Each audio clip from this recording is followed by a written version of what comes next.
Good afternoon, everybody. I'd like to call this meeting of the CDRB for fiscal year 2012-2013 to order. Staff, has this meeting been properly noticed? Yes, it has, sir. Thank you very much. I'd like to just remind everybody that the intent of this meeting is to review HOPWA and CDBG applications as submitted at the December 8th, 2011 CDRB meeting and as part of the public record. I do want to apologize to everybody for starting late. We're having some technical difficulties, but we're going to get through it. I'd like to open the floor for public comments. Remind everybody that this first part of the public comment is limited to matters on the agenda for action. If you wish to be heard, you must give your name for the record. The amount of discussion, as well as the amount of time for any single speakers allowed, may be limited. Does anybody have any comments on the agenda as presented? Excellent. Moving right along.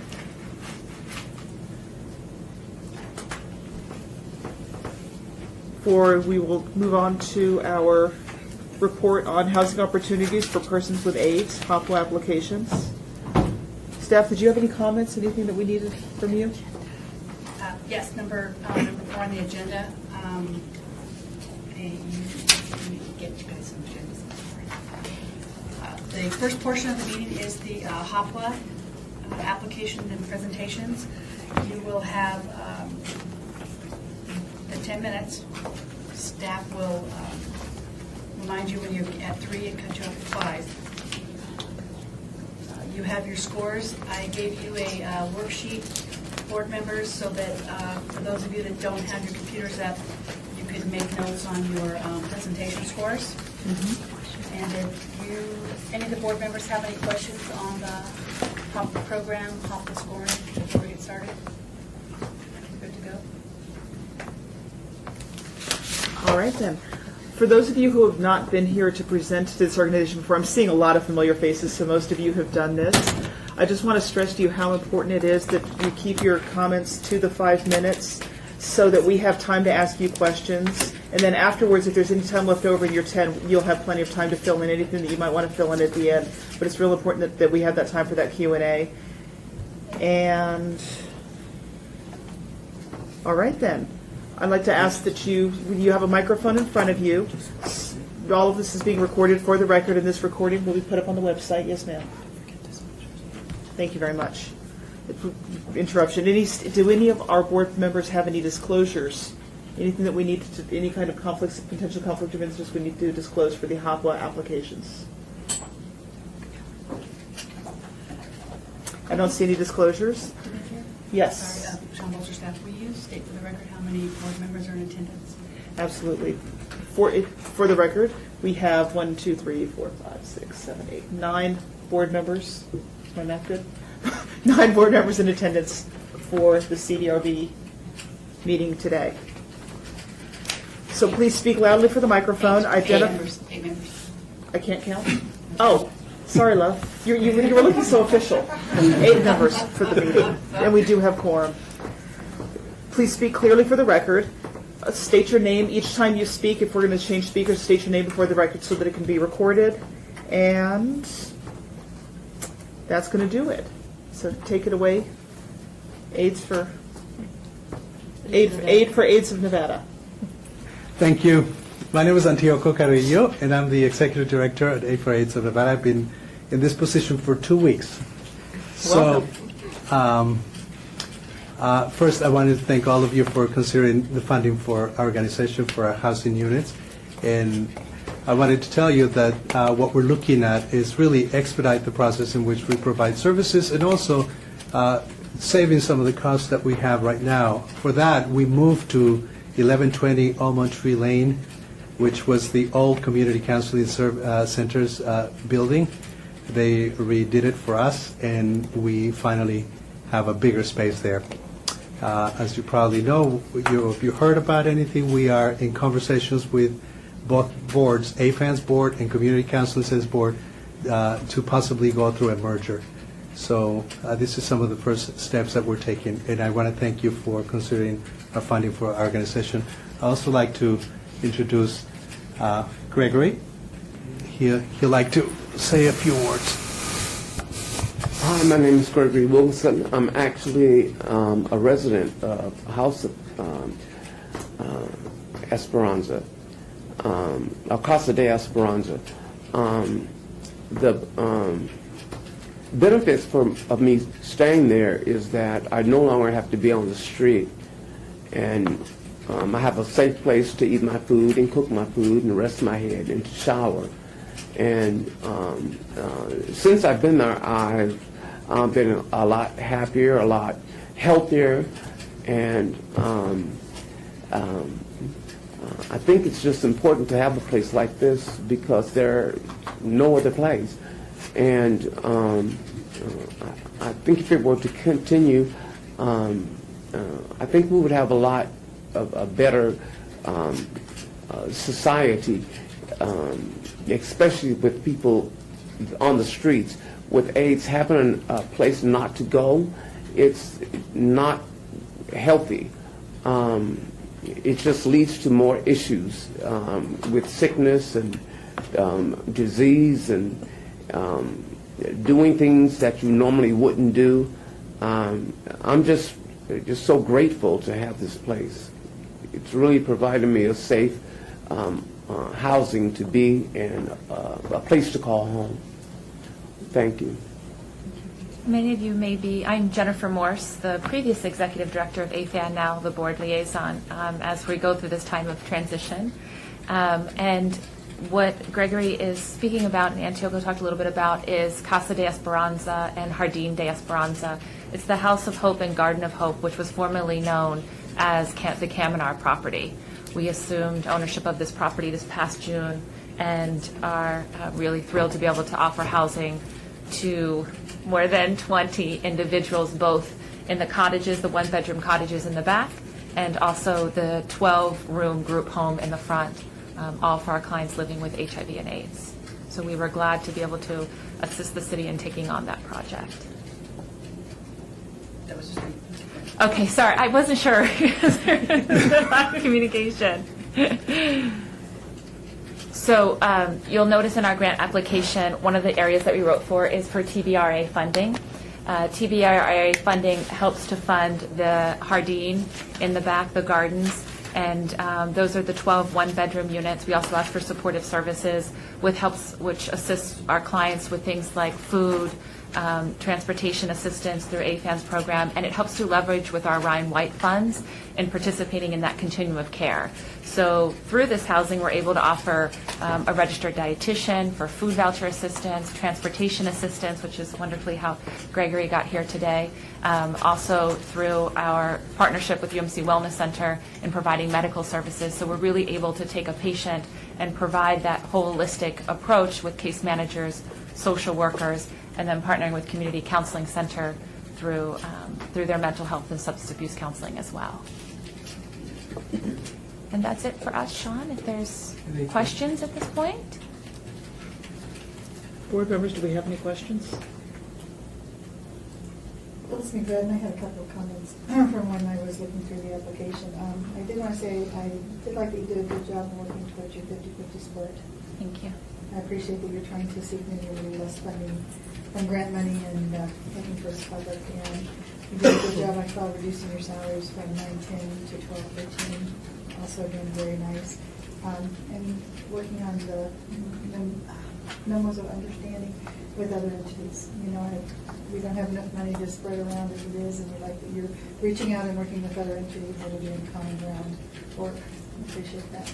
Thank you. And that's one of the things with this merger, and one of the things that we looked at between our boards is there an opportunity for more funds to be available for the clients and less going to admin expenses. It's one of the reasons why we moved to the new building, which is we pay a third in rent of what we paid in our other building, and it's more space.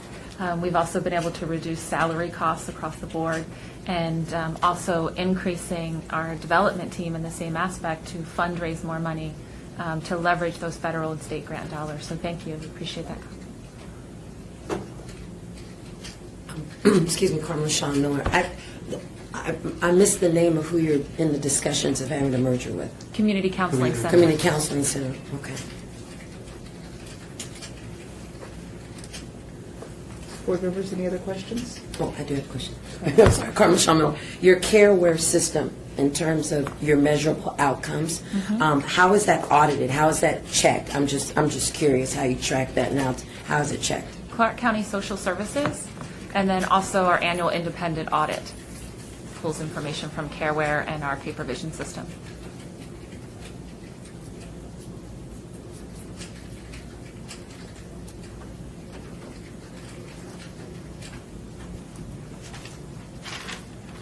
Board members, any other questions?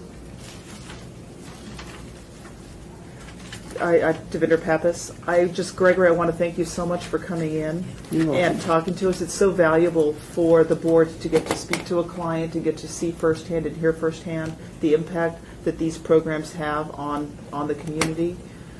So we really appreciate you taking the time to come in. Thank you so much. Do you guys have anything you want to add Anything, Yoko? during these last? We appreciate your consideration. Anything? All right then. Thank you guys very much for coming. Thank you. So are we doing the same board members score the applications now? You can Do it now, or we can do it later? You can score them in between. You can wait till we take our break between Hopwood and CDBG. Hopefully by then, for those that don't have a hotspot, it'll be turned on. Or you can make notes and, We'll make our notes and go through. yes. All right, so, Phyllis, Are we going to do a 3-minute and then a 5-minute one? Yes. that's what she gave them that. So while Tammy Grego for staff clarification. So Sean, when I'm timing this, you want me to give them 3 minutes to speak? You want to let them know when they're at 3 minutes, and then we're going to stop them at 5 to give the board time to ask questions. Thank you. Okay. So while the board is getting ready and recording, why don't we go ahead and have the Community Counseling Center come on up and get ready, and we'll be calling on you in just a moment.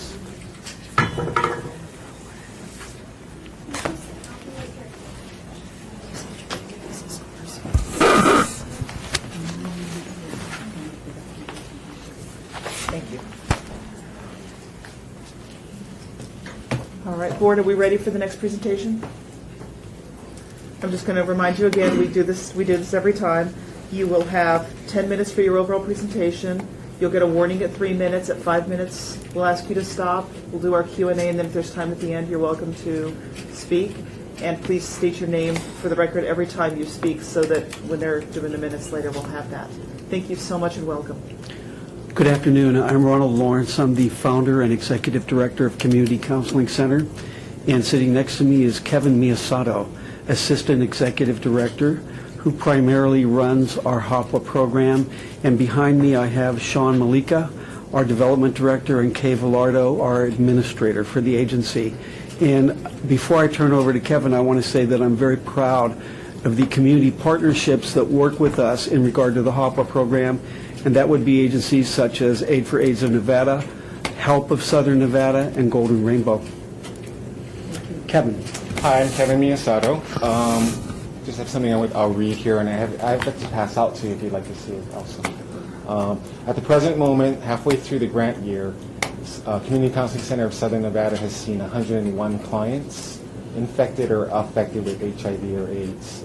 Each client lives in Clark County, with the vast majority residing within the city limits of Las Vegas. 17% of HOPWA clients are affected, having a family member, significant other, or a child who is living with HIV and AIDS. HOPWA funding is the only funding source of seeing these clients who are affected by this disease. Currently, Community Counseling Center of Southern Nevada provides services broken down to approximately 70% mental health and 30% substance abuse treatment services. Approximately 56% of these households are 30% below poverty level. The importance of HOPWA funding to Community Counseling Center of Southern Nevada cannot be overstated. Many of these clients are living on the brink of homelessness before becoming HIV positive. Effective mental health and substance abuse treatment, along with a good housing plan, ensures the basic need of shelter is met while working through the emotional and mental turmoil associated with being HIV infected. Housing needs are closely monitored through partnerships with Golden Rainbow, Help of Southern Nevada, and AFED. Housing needs are part of the intake process for new clients being seen at Community Counseling Center. Regardless of any funding source, clinicians are assessing each client's need or each client's housing needs and housing status and working toward meeting that basic need. In the past 2 months, there have been instances where collaboration with our partners has presented someone actually being thrown out on the street. As has been shared in the past, until someone's basic need of shelter is met, treatment of mental health and substance abuse cannot be effective. For the 2012 and 13 grant year, we're requesting $134,000 to serve an increase in the clients that we'll see up to 175. The funding will be used explicitly for the salaries of 3 full-time counselors. We appreciate your support of this essential program. On this sheet that I'll be passing out, it lists by zip code the clients that we see. Thank you. Thank you. All right, board, do we have any questions? I just wanted to, Roxanne McCoy, board member, I just wanted to ask you to restate that last statement that the $134,000 that you requested is for salaries? Yes. Because Community Counseling Center of Southern Nevada provides supportive services in the means of mental health and substance abuse treatment, the housing funds per se are not utilized at Community Counseling Center. We use it through our partners. So. Board members, any other questions? Devinder Pappas, unfortunately, I don't have my questions and stuff in front of me, so I'm kind of winging it a little bit. The 3 positions, are these new positions or are they existing positions that you're needing? They're existing positions. Okay. Ms. Carmen?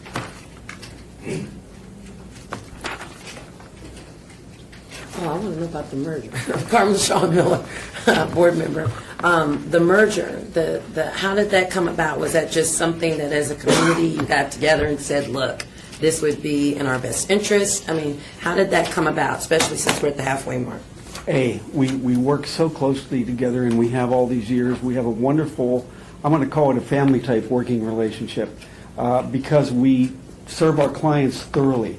But the other thing is that with the coming health care legislation proposed by the federal government and the fact that all of us are going to have to go fee-for-service, what we want to do in integrating the 2 agencies is integrate things like electronic records management.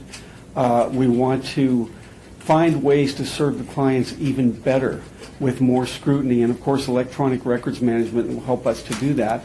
And so currently what's happening is that our 2 boards of directors are working with each other to explore the merger and to gather data and figure out exactly what we need to do. As far as the working part of it, we're already there. I mean, there's no question about it, and I'm very proud of that. But at the same time, federal health care legislation demands that these things happen, and it's actually happening all over the country. People are joining together for the sake of survival because the way we do health care is about to change radically. Thank you. Rodney Jordan, board member. During this merger, are any services duplicated? No. In fact, one of the things that healthcare demands is that, what the federal government is saying now is it's good that you do what you do, but the golden rule that's been set down for us is that thou wilt become healthcare organizations. So one of the things that will happen as we meld these 2 organizations together is that people that have case management experience from AFAN will case manage our substance abuse clients and provide far more opportunities for sobriety. And of course, the Substance Abuse and Mental Health Services Administration in Washington has this concept that they call continuing care. They want to make sure that the client is cared for from the moment they walk in the door until the moment that they're really functional out in the community. And together, as agencies, we're going to be able to accomplish that continuing care in probably the most quality fashion that anybody could for our HIV-infected clients, for our substance abuse clients, and for our mental health clients. And one of the other things that the feds are suggesting is that we learn other things about healthcare, like how does one manage things like diabetes and things like that. So that's all in the future. But these are things that we have basically in our future plans. Okay. Oh, sorry, go ahead. In regards to that, let me switch that up a little bit. As far as duplicative services, of course, we know that's not going to happen. I guess my concern is you have two board of directors. What other personnel is duplicated? I guess that's the direction I was going. Actually, Right now, none. I'm looking at two structures. You're correct. You're Actually, asking for nothing. money, I'm looking at two There's structures. nobody at AFAN that does the intense psychotherapy that we do, and we do not do case management. And as far as the boards go, as you know, boards of directors have cycles. Some of them do 2-year terms and so on and so forth. So what we're planning on doing is melding those boards together so that they become one governing unit. And some people, their terms will be up, and other people want to stay and guide this along. So inevitably, everything will become one. Thank you. Thank you. Board? Devinder Pappas, how do you go out and find your clients? How do your clients come to you? Can we talk about that? Yes, and many clients are referred through AIDS for AIDS of Nevada, the Wellness Center. Community Counseling Center of Southern Nevada is very well known for providing HIV counseling and substance abuse services. So there are a lot of self-referred walk-in clients. Great. But our relationship, like with the Wellness Center, or the Health District, I'm sorry, I meant to say that. With the Health District, as soon as someone is identified as HIV positive, they're immediately sent to Community Counseling Center for an assessment. Wow, that's a great partnership. Board Member McCoy, I'd like to know how long this merger has been in place. Is this just brand new? Or do you It's have actually history brand with new. it? We've been talking about it for 6 months, but in attending my own executive board meeting last night, we're now going to get things moving to the point where we're going to structure and formalize the mission of merging these two agencies, and that will probably happen in anywhere from 6 to 9 months. So in this transition of coming together, I'm sorry, Board Member McCoy, in this transition of coming together, how long have you guys been getting your referral patients to your organization from AFAN, or is this brand new as well? No, 21 years. Thank you. forever. You're done. All right, we're out of time. Thank you so much Thank for you. coming. Thank you We very much. appreciate you coming. Thank you. Thank you. And I just have to remind everybody that the scoring will be done on January 31st. That's when we'll be making our decisions or our recommendations that we'll be presenting to the City Council.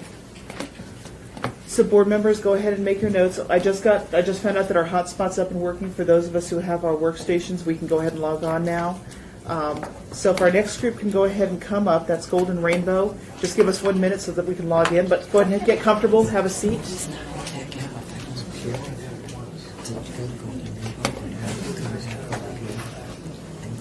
Hey, there I am.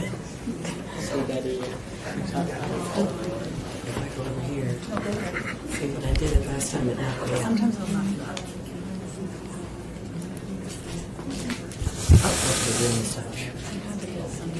Okay.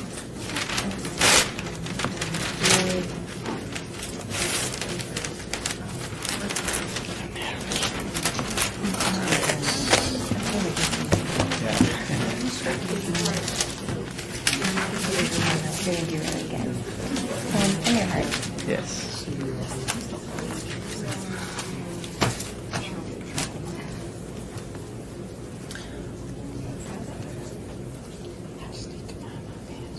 Just a few more minutes and we'll get you guys going. We appreciate your patience. Thank you. Thank you so much.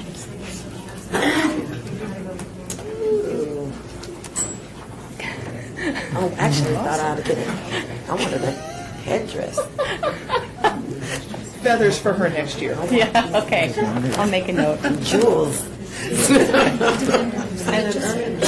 Yeah, that's right. That is right. You gotta have one. Gotta have it, baby. Right. Just give you 1 minute, you'll judge her. I'd prefer if you would, just to help me out. Thank you.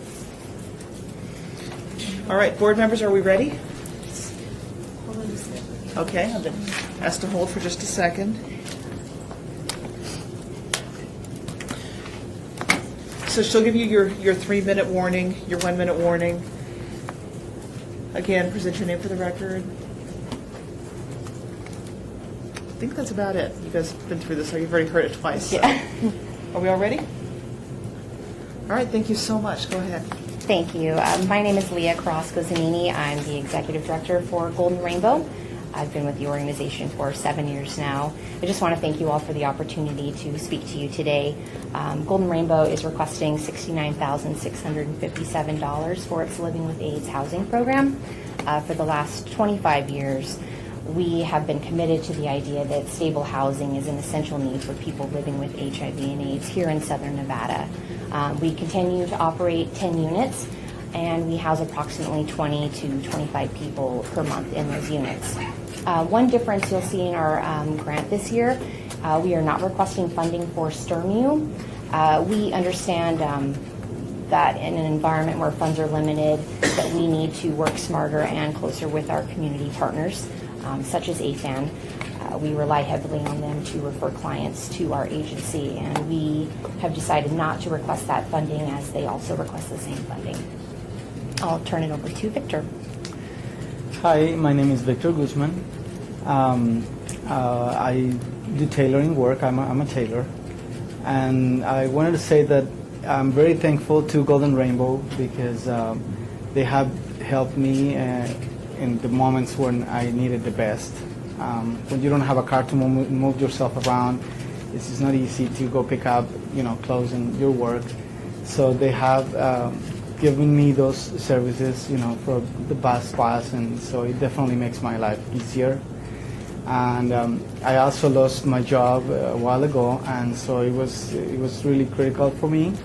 So they gave me rent money, and I'm very thankful for that as well, because otherwise I would be in a deep crisis, and the chaos, and it's just of course I want to thank you guys as well, all the ladies and gentlemen, because without the funding that you authorized for them, they wouldn't be able to help us. And it's just a great thing to have agencies, to help people with HIV and AIDS when we are in emergencies and when we really needed it the most.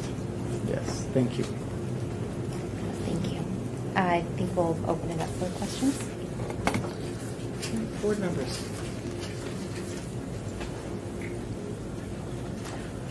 Devinder Pappas, how does the housing that you offer differ from what AFAN offers? Ours is, well, I can't speak totally because I don't know for sure all of theirs, but our housing is permanent housing. Okay. People can stay as long as they have a need for housing. We base their rents off of their gross income. It's 30%. It's your guidelines that we use to set those rents. Okay.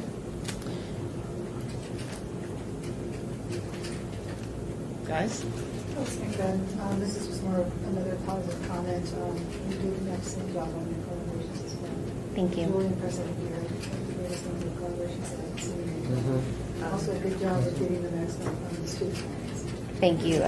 We pride ourselves on our partnerships with the community partners. We wouldn't be here if they weren't here also, so we rely heavily on those. So thank you.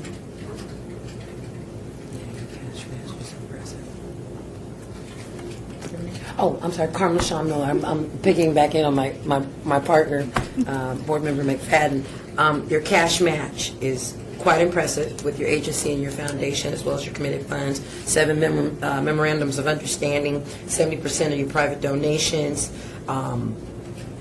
You're applying for applications, especially through Ryan White, and your good use of money, and your relationship with 3 Square, as well as other agencies. And I was very impressed. Thank you. Devinder Pappas, for all of the organizations here, we really appreciate seeing how much you guys partner together, because there is such a huge need but such a small amount of funds available. And so seeing, instead of you guys saying, no, I'm going to do it my way, you're working together, it's so helpful. Victor, again, having you come in and speak to us is just a great example of what the organizations that help you are doing for the community. And sometimes we get bogged down in this high-level stuff and we forget that it's people. So we really do appreciate you coming in and taking the time and speaking to us. Thank you. Thank you. It's my pleasure. Board members. I just want to kind of ask an off the record, what did you think of the new system for submitting your application and doing all of that? I enjoyed it. Yeah, I just thought it was really easy to input everything in there, and yeah, I thought it was quite easy. It's a new experience for us, and I think we're enjoying it. I think we're enjoying it. I just thought I'd ask. Yeah, it was great. Thank you. Board members, any other questions? Nothing else? Do you guys have anything you want to add? Sean? Oh, do you have anything you want to add? Oh, no, just, thank you for your consideration. We really appreciate it. Thank you. Thank you. All right. Thank you guys very much. Thank you. Thank you. Madam Chair, Yes, Sean Sean. Bolster, staff. As part of the HOP report, I didn't bring my notes down with me. For a HOPA point of clarification, as of this time, with the 5 agencies that you have in the room right now, we only have 39 permanent housing units set aside for people with AIDS in Clark County. That's it. These are for people that are less than 80% of median income. The majority of them are less than 50% of median income. So these agencies represent 39 units of housing set aside for HIV/AIDS clients. So I wanted to make sure you knew that with them all coming to the table, there's no duplication of services. There's not quite enough money to get enough units to serve the entire population. As to the merger, I should have mentioned this earlier, at the U.S. Conference of HIV/AIDS this year in Chicago, I was able to go, and the message to HIV agencies was to ask yourself, what kind of an agency are you? Are you a big agency, a medium agency, or a small agency? And if you're an agency, what size? And if you're a program, then you need to consider merging. And the message throughout that conference, which I was floored, was merge. They were recommending it. There's a couple of consultants working across the United States helping agencies to do the merger, because the Health and Human Services, HRSA, who is the parent company for the Ryan White funds, there are only 2 major funding sources for people with HIV/AIDS, which is Ryan White and HOPWA, and they are mandating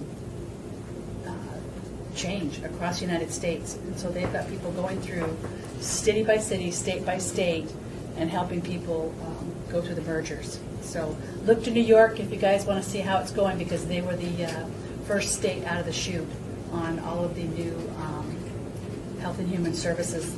The billing, everything as we know it is going to change within the next, I think, 12 months. Big changes.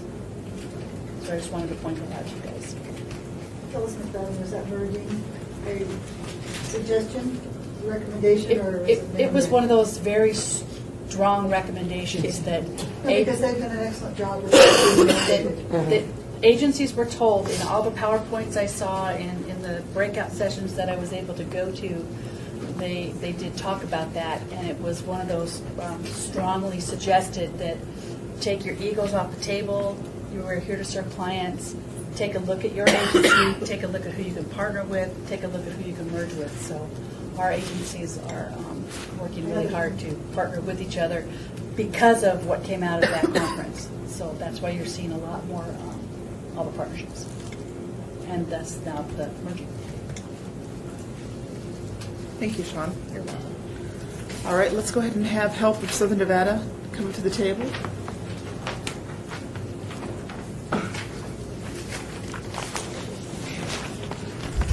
Don't be shy. Something I stuck on saving.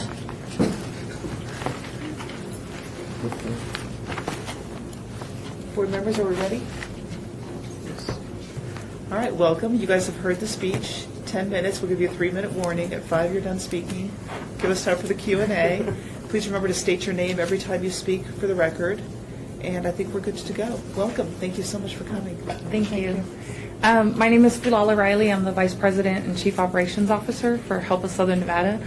Terry D'Antonio sends her regards. However, she's been on medical leave since the end of October. We hope that she'll return at the end of this month. Basically, we're here for the Hapua food cards. Our request is for $242,711. $165,000 of that is for food cards.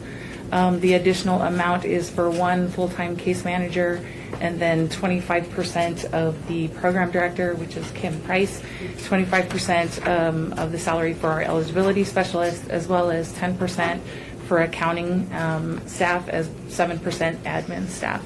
Our request is to assist and provide 560 households with food cards, and as well as the support that we need on the salaries end. Kim Price, our ERS our ERS director, can talk to you more about how we distribute and what the role of our case management team is with the distribution to clients. Hi, I am Kim Price, Help Us Southern Nevada. I'm the Director of Emergency Resource Services. We see the clients every 3 months. They can come in. We can go through. What we try to do is go through their receipts to make sure that they're not purchasing tobacco, alcohol, whatever the referrals are from the other agencies in the community that we work with. As far as what they should be eating, they'll come in, we talk with them. We built a relationship with them over the years so that we would know really what they are supposed to be doing. We provide them with their bus passes to be able to attend their doctor's appointments. If they need to go somewhere else, as we know that a lot of times they'll come in without their updated labs. We're able to provide them with bus passes so that they can go down and get their doctor, go to their doctor's appointments, purchase their food. We are a SNAP intake site, so we are able to help them with their food stamps as well. So in between the time that they're without their food stamps, or if they're not receiving it all, maybe a sit-out period, we are able to provide them with the food cards as well to help them get through, so they're not going without food completely. So. And then while they're at our site, they're also able to access our other wraparound services, which include work readiness if they're able to work. They're also able to access rental and utility assistance, along with if they're in their own home, a weatherization program, and just anything really that we provide. We offer to our Hapua clients, as well as far as our MOUs. We were, at the time of submittal, we did not have an AFAN MOU in place. However, we have a really strong relationship and current MOU with community counseling, and so we're hoping to just strengthen that MOU and working relationship through their merger. MOU? Memorandum of Understanding. Thank you. And that's it. Do you have any questions for us? I'm sorry, this is Jennifer Barcelona, and she's all things finance at Help Us Southern Nevada. All things finance, I like that. Let's make a another question. Do you know what the current number of HIV/AIDS cases there are here in Nevada? We actually placed that in there. Nevada reported 6,547 AIDS cases.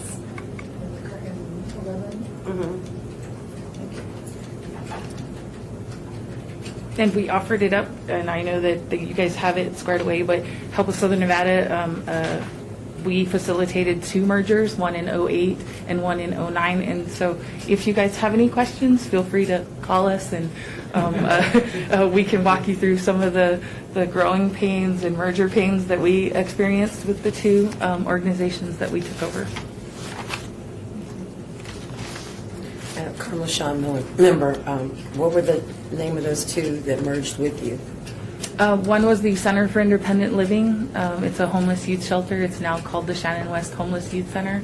And the other is Courtney Children's Foundation, which is now Baby First Services under HELP's umbrella. Thank you. Sorry, the more back. You had mentioned that you do, Davinder Pappas, I apologize. You had mentioned that you do food cards, and Rainbow had mentioned the same thing. Is there a duplication of services there? Or, I'm assuming...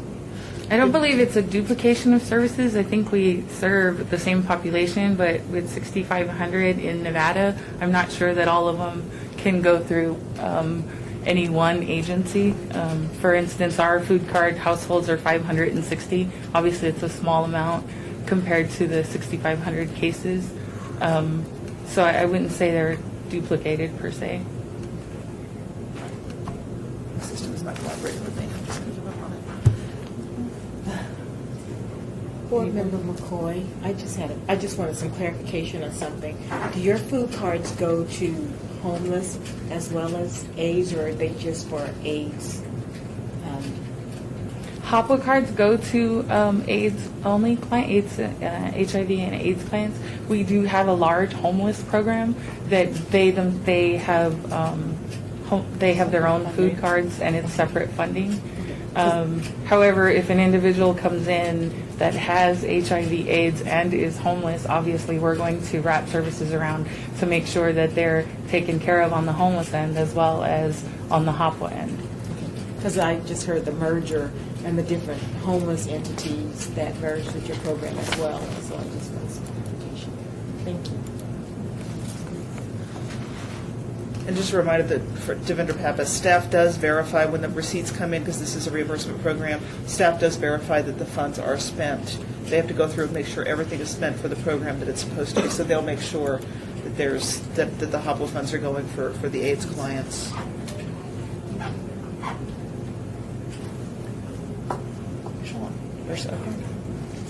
No questions?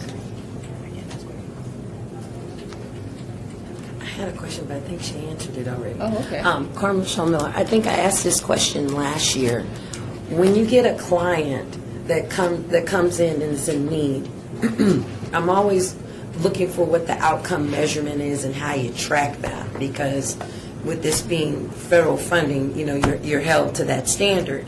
So how do you deal with someone that may come in that's, for lack of a better term, living off the grid, doesn't have the identification required or what you need necessary? How do you interact with them?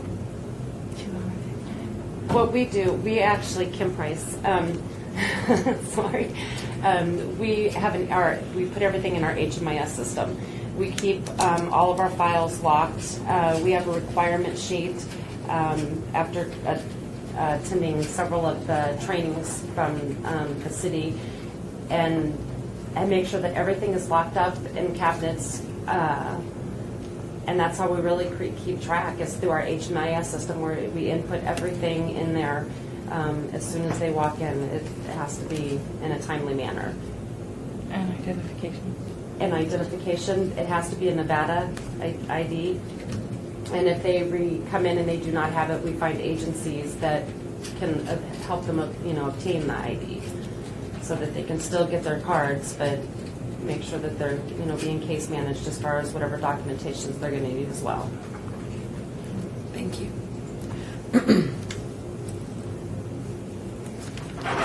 Board, any further questions?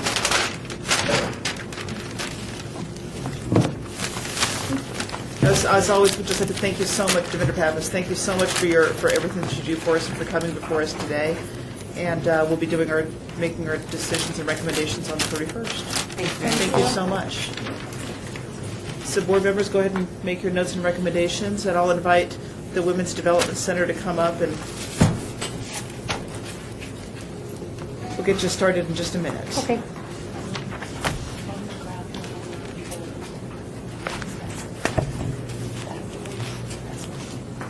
See, now it's behaving.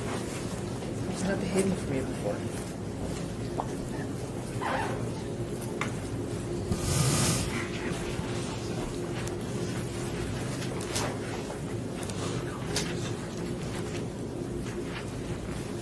Madam Chair, Yes, Sean Bolster. Sean Bolster staff, before we get started, did we put on the record that Lou DeSalvio was resign from the board? We did not. So He now it's sent me- officially on the record. Yes, he sent me an email just prior to this meeting that due to a scheduling conflict, he was not going to be able to participate this year. That's such a shame. He's a great asset to this board, and hopefully we can get him to come back for a future term. Thank you so much, Sean Boster. Board members, are we ready for the next presentation? I think we're ready. Hi. Okay. Good afternoon. I am Bridget Clarity with Women's Development Center, and I'd like to make Tina Prieto's apologies. We're getting ready for a board meeting this afternoon or this evening, and she also had another meeting to attend. We are one of those agencies that comes to Hopwa for permanent housing. We provide permanent housing to individuals and families affected with HIV and AIDS. I'm happy to report, or unfortunately, we've already met our grant goals for the year. It depends on how you want to look at that. During the year, we have 8 affected households, but we have more individuals that are impacted or actually infected. We have a 2-year-old who is in our program who is actually infected. We've over the year have built a very strong collaboration with 2 agencies that do not come to the city for HOPWA funding, and we have 6 people on the waiting list for housing. We came to you last year and told you that we would reduce our rents, which we did. That allowed us to house more families. It's a 80%, 30% of the adjusted family income, so their rents are reduced. The HOPWA funds pay for the remaining portion of that. As you can imagine, the families are not wanting to leave. They come in, they're stable, they stay with us. As a result, they are able to maintain employment better or longer. Their health improves as a result. We are a full-fledged housing agency, so if we have a person through HOPWA that loses a job, they can access job development, and this is basic job development. It's not something like health offers. It's just to help somebody get back on track. But we can offer those services to anyone within our agency in this program, and different case management services. We don't do full-fledged HOPWA case management. We collaborate with AFAN and Golden Rainbow and the other agencies that are doing that. One thing I do really want to bring home is that the new collaborations that we've made are with medical agencies or community centers, I guess would be the proper word. We're finding that those are people that are not engaged in services. They're getting the medical treatment maybe, but they're not engaged in case management. So we're trying to reconnect them through the housing plan. We're trying to reconnect them with AFAN and with Golden Rainbow. AFAN is the most predominant agency that we are, because we're finding that they've been connected at one point for whatever reason. They stray from the system, and so we are trying to reconnect them. So we're finding that is a big issue with the referral sources that we're taking now. As a result, again, the housing stability, the housing services provide a stability to a very high-risk population. And as we know, their behaviors and their choices in life have not always been the best. That continues even while they're in housing, and even while they have these support services. So we do deal with a lot of landlord-tenant issues as a result.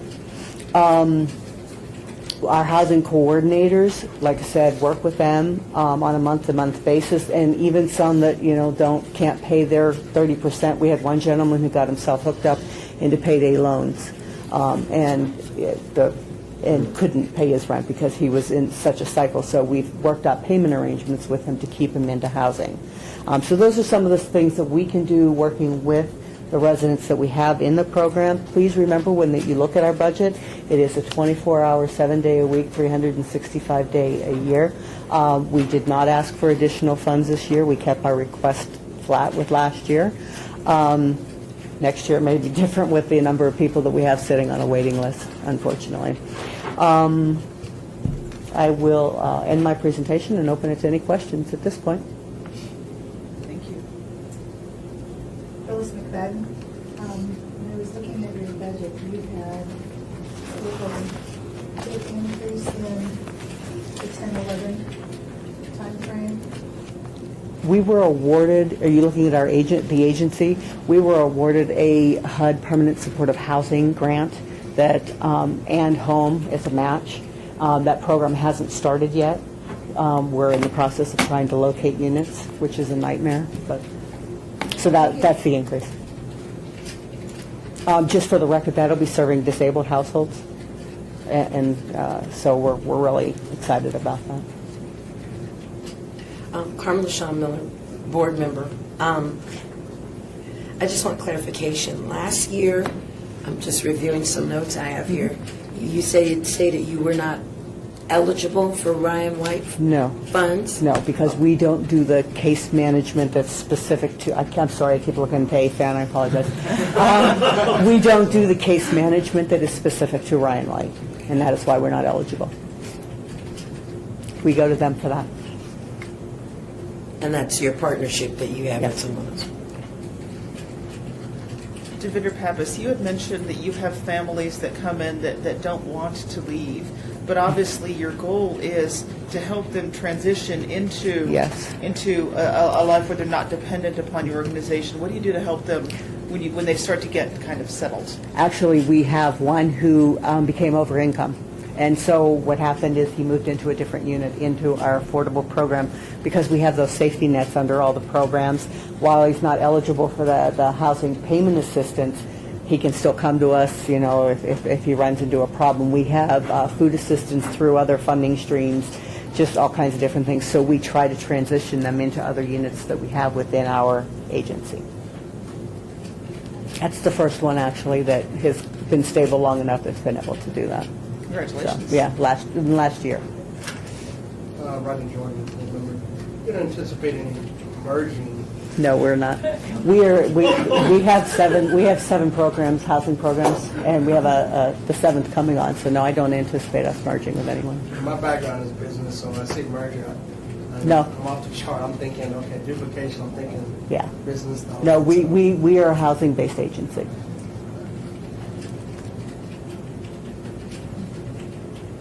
Guys, any more questions? That was my friend. I did say, fabulous job doing it solo. Thank you. That's tough. Thank you. Thank you very much. Okay, we done? Yes, we're done. See you guys next Tuesday. It's good to see you again. Thank you. You too. All right, are we going to take a break now? Want to take a break, run to the restroom, and let's go ahead and take a break. 10 minutes, 15. How long? We started late. Started late, it's at 10. Let's take a 10-minute break. So we will come back here at 2:58, basically 3 o'clock. Our next group comes in at 3 o'clock. Yes, and they're already here. So we'll restart at 3, okay? The restroom, Gabby, the restrooms here, it's regular code. 243, code to the restroom. I keep getting stuck on saving, and it just sits there and sits there and sits there and sits there. Why is doing that to you? Is it the hot spot? I don't know if it's the hotspot or if it's... Could be me. Yeah, it would be me. I tell you, I had a bad week. And the now grandfather comes over to my father-in-law and says, "How did you do it with boys? They're insane." That's what he wanted. Because my husband all has brothers. That's it. It was all boys in that house. So, see, got to be careful what you ask for. Be careful what you ask for.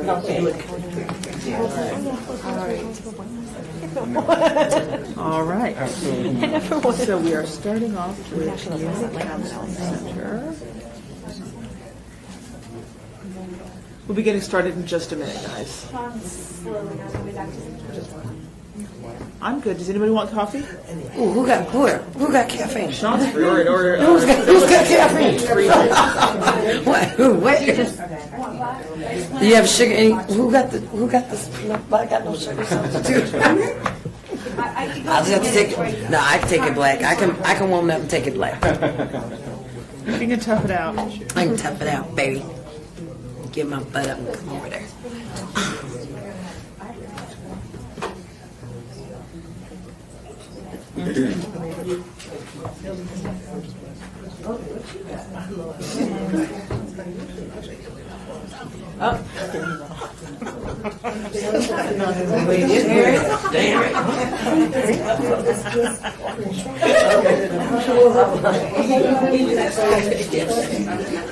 or anything. I might be late on the 19th. I'm in the middle of finals. The 24th is out for me. I'm going to tell you that right now. Okay. 31st, I'm not here. I might be late on the 19th. Is that going to be a problem? I'll miss whatever I miss. I'm en route. Because children are driving me nuts. And I want them all out the building, not my face. I really do. Like, All right, just a few more minutes, everybody. I appreciate your patience. Project Intertable again, too. You're gonna do what? I'm going to do Project Intertable again. Their application's due today. Okay. Awesome. That's good. There she is. She knows so many people. She does. And we're eligible because we didn't get a question this year before last. Good. Thank you, ma'am. What's this, baby? Exactly. Oh, this is the stuff we've been clicking on. Here you go, Ed. All right, Sean, you ready? Explaining. Yeah, the points are too. All right, we ready? All right, we're going to come back to order. Welcome, everybody. I know we've got some people that weren't here for our little speech before, so we'll give that really quickly. We appreciate you all coming. You're here for the CDRB, for the CDBG, application submitted at the December 8th, 2011 CDRB meeting and part of the public record. We are recording this, so when you give your presentation, please state your name clearly. And if you're going to change speakers, every time you speak, please state your name for the record. We're going to give you 5 minutes to give your presentation at the beginning. You'll get a 3-minute warning, and then at the end of the 5 minutes, we'll cut you off, and that'll give us time for our questions and answers, which is a really important part. We really need to get those questions answered. And if there's any time remaining at the end of that, you're free to fill in and do anything at the end. I think we're good to go, and I'd like to welcome the Community Counseling Center. I second. Good afternoon. I'm Ron Lawrence, the Executive Director of Community Counseling Center. And sitting beside me is our agency administrator, Kay Villardo, our grant writer and development director, Sean Malika, and our assistant director, Kevin Miyasato. I'm here today to ask $65,000 worth of support for our co-occurring disorders program. And of course, I'm proud to say that our community partners in this program are Southern Nevada Adult Mental Health and Help of Southern Nevada. I know that our grant says that we serve over 250 people a year, but I recall that during the first year when we started this program about 3 years ago, we served 380. And of course, this grant is for the people that we serve that live within the city of Las Vegas. We actually facilitate this program in 8 locations, starting our grant year as of July the 1st. And of course, what are co-occurring disorders? These are individuals that experience severe mental illness as well as substance use disorders. And of course, the big question in the mental health system for years that I've seen is why are these people in this constant revolving door? And part of that reason is because the mental health system treats their mental health disorder, substance abuse treats their substance abuse, but no one ever gets together. And of course, under federal mandate right now, we developed this co-occurring disorders program that's been going for 3 years. It is highly successful for people that are addicts that have severe mental illness. And of course, our goal is to take people out of that revolving door. And I'm proud to say that we're doing it. Our recidivism rate in this program is only 5%, which is absolutely amazing for people that are seriously mentally ill. And of course, some of the results of co-occurring disorders are severe impairment. We see homelessness, unemployment, negative family relationships, legal issues, incarceration, violent behavior, and criminality. And as I digress for a moment, someone was asking me about mental health a couple weeks ago, and I said, we all go crazy every time somebody goes into a McDonald's or goes into a restaurant and starts shooting. But always in the end, it's severe mental illness that's going on. And of course, our goal is to intervene with those people before anything like that ever happens. So what we do is we offer a wonderful intensive outpatient therapy program. Individuals come in 5 days a week for 3 hours a day, and they get great therapy. In addition to that, they get life skills education, symptom management, how to recognize symptoms when they're coming, and what to do about it, and of course, referral to Southern Nevada Adult Mental Health for medication and stabilization. So together as a community team, we have a great deal of success in this program. Our goal is to raise the level of functionality with these individuals. When they come into our program, it's highly unlikely that they'll ever hold a job or have stable living environments. Our goal is to create independence with these individuals, and I can honestly say that through our community partners, we are definitely doing it in our highly successful program.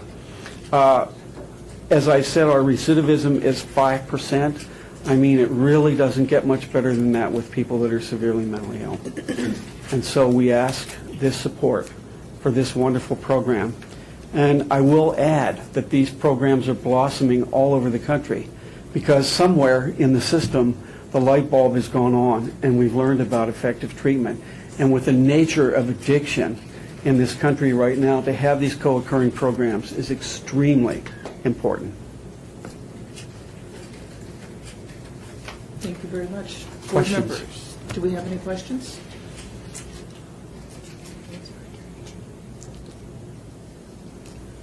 Devinder Pappas, you said that the program is highly successful. What do you mean by highly successful? How do you define that? Basically, we go by a scale that was developed by the American Psychiatric Association. It's called the Global Assessment of Functioning. And it goes from 0 to 100, and most of us, because we have the stresses from our job and everything like that, we hang in at about 80. So when people come into our program, they're at 51. I mean, they can't do anything, they can't get their bearings with anything. When they leave our program, they're at about a 61, which really means they're experiencing milder psychiatric symptoms. So they can move to independent living, they can hold a job, and of course, once somebody gets out into that system and gets working and supporting themselves, it's much more difficult for them to relapse because they like it. They like being independent. They like being able to have good relationships with their families. The mental health system as a whole has not had that particular type of success, especially with people that are mentally ill, severely mentally ill. Phyllis McFadden, as a person who has an extended family member who has dealt with some issues, I have to say it is the continued contact with the agency that has took this particular person from totally non-functioning to actually doing quite well. I just have to throw that out there. Well, Ron Lawrence, and thank you very much. I mean, we can't heal people with one therapy session a month. And without group therapy, they just don't get better. They have to see how others get better as well. So it's a highly effective program. Carmen Chamillard, so I'm curious, your global assessment of functioning, can you just kind of get some highlights of that? I know that's how you track and assist Sure. your clients. Every 10 points on that global assessment of functioning has a rating to it. For instance, someone reaches 60, and what that means is that they're having some mild psychiatric symptoms, they're probably medicated, and so on and so forth. By the time they get down to 44, they're catatonic, they're immobile. I mean, they can't do anything. And like I said, most of us are about 80, and that's only because we have job stress. Otherwise, if we were retired or not working, we might be closer to 90 or 100, but this is with the normal stresses of the day. So it's a great measurement, and that's what we look at. And just to be clear, that's an American psychiatric scale. It's not something we developed in, Yeah. in the agency. Right. Just to make sure that was clear too. Right. Oh, that was Sean Malika. Hey, Devinder Pappas, one of the questions on your application was how many employees will administer the program? It says one. You've got one employee that's administering and serving your 300? No. Thank you for asking. That one employee will be at our main city site. We actually have about 9 employees, statewide that go all the way out into the rural. That's one employee for our city site. And so what we do, we do something very innovative. We have a professional licensed person that we pay, and then we pair them up with an intern, a university intern that we're training. So we get a much more effective program. We're paying one salary instead of two. And the wonderful blessing in all of this is somebody else is being trained to deal with the seriously mentally ill. So we're also a teaching program, I guess is what I want to say. And how many clients will that one, Devinder Pappas, how many clients will that one, of the three I do, will that one person probably I serve? believe we asked for 30, but in reality, she's going to see at least double that much through the year. I mean, for sure. Thank you. Board members, any other questions? Do you have anything you'd like to add? I think I just want to really thank this board. Last year was the first year we had our co-occurring program funded, and to have that kind of support and something that's so intense and serious for our society, it just means so very much to us and to our clients, and we really do appreciate it. Thank you so much. Thank you. All right, board members, go ahead and take a few minutes to prepare for our next group. Madam Chair, Sean Bolster. you can give your CDBG report. Staff call, or board chair calls staff, Sean Bolster, for a CDBG report. Sean Bolster, staff.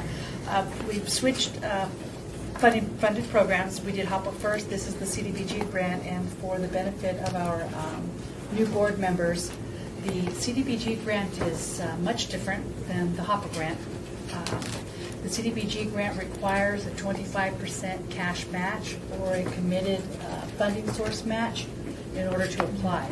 You are allowed to question the items in their budgets. We also have, at the end of the application, I don't know if you printed one in front of you, but question 22 is directly related to suggestions from the board, and it says how many clients, households will be provided services if the agency receives 100% of the grant, 75, 50, or 25. So that'll give you an idea of if you're unable to fund an agency, whether or not they'll be able to serve clients and how many.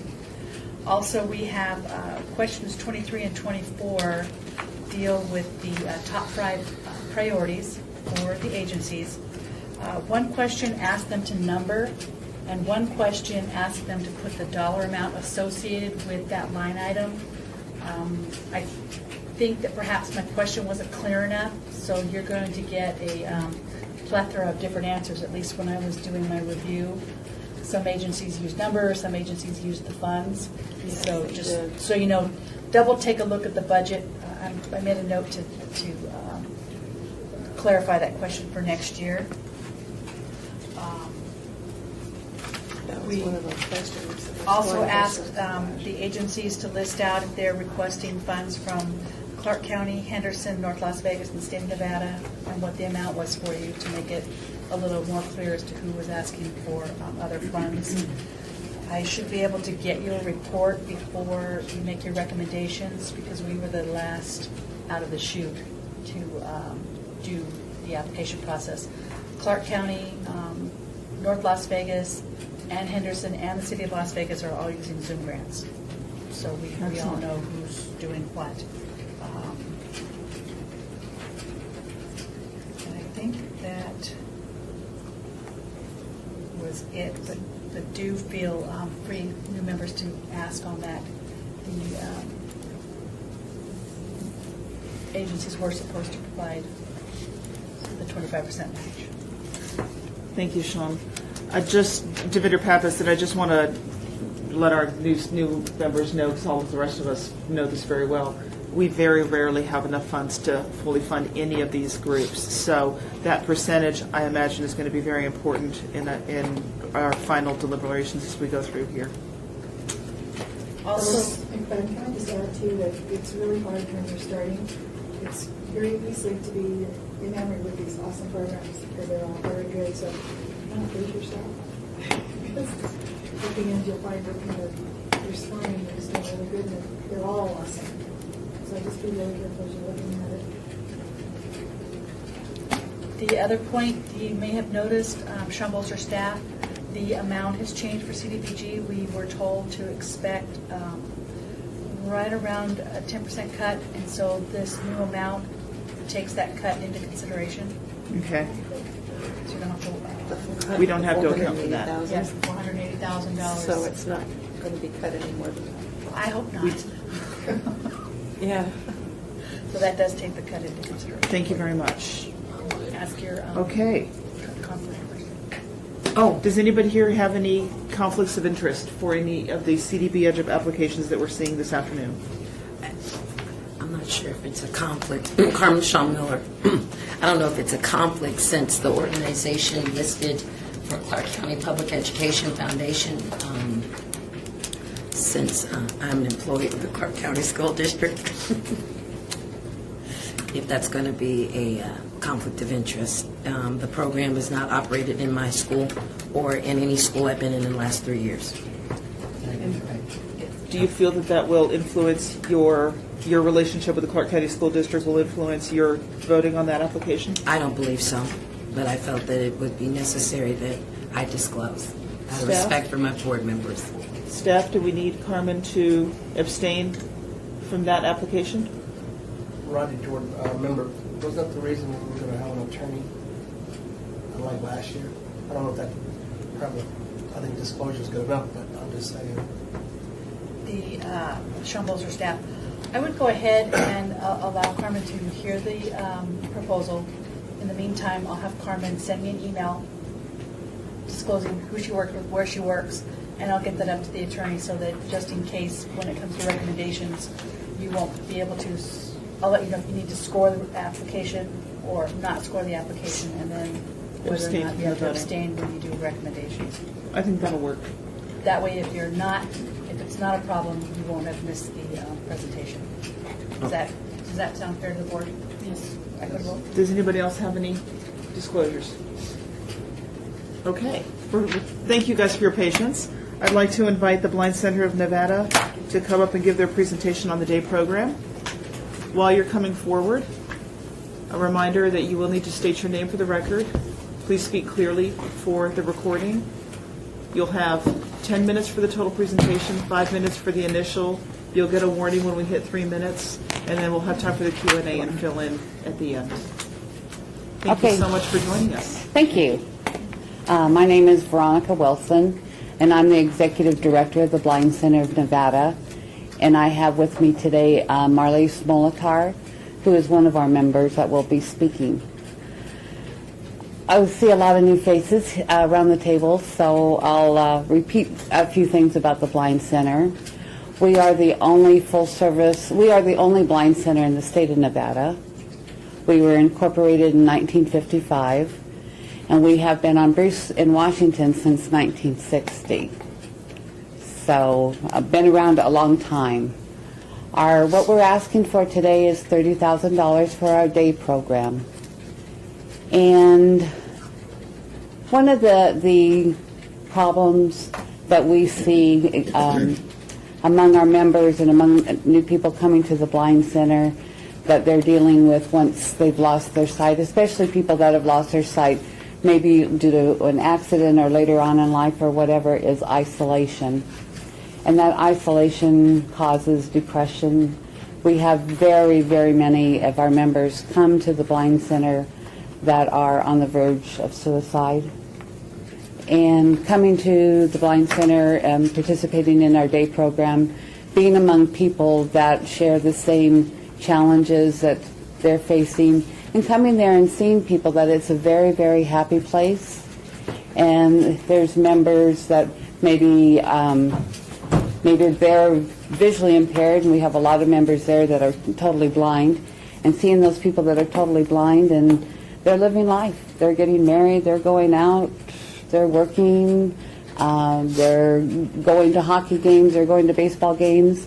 You know, that makes a big difference. You know, what I say that our center does is it gives people the big H, and that's the letter HOPE.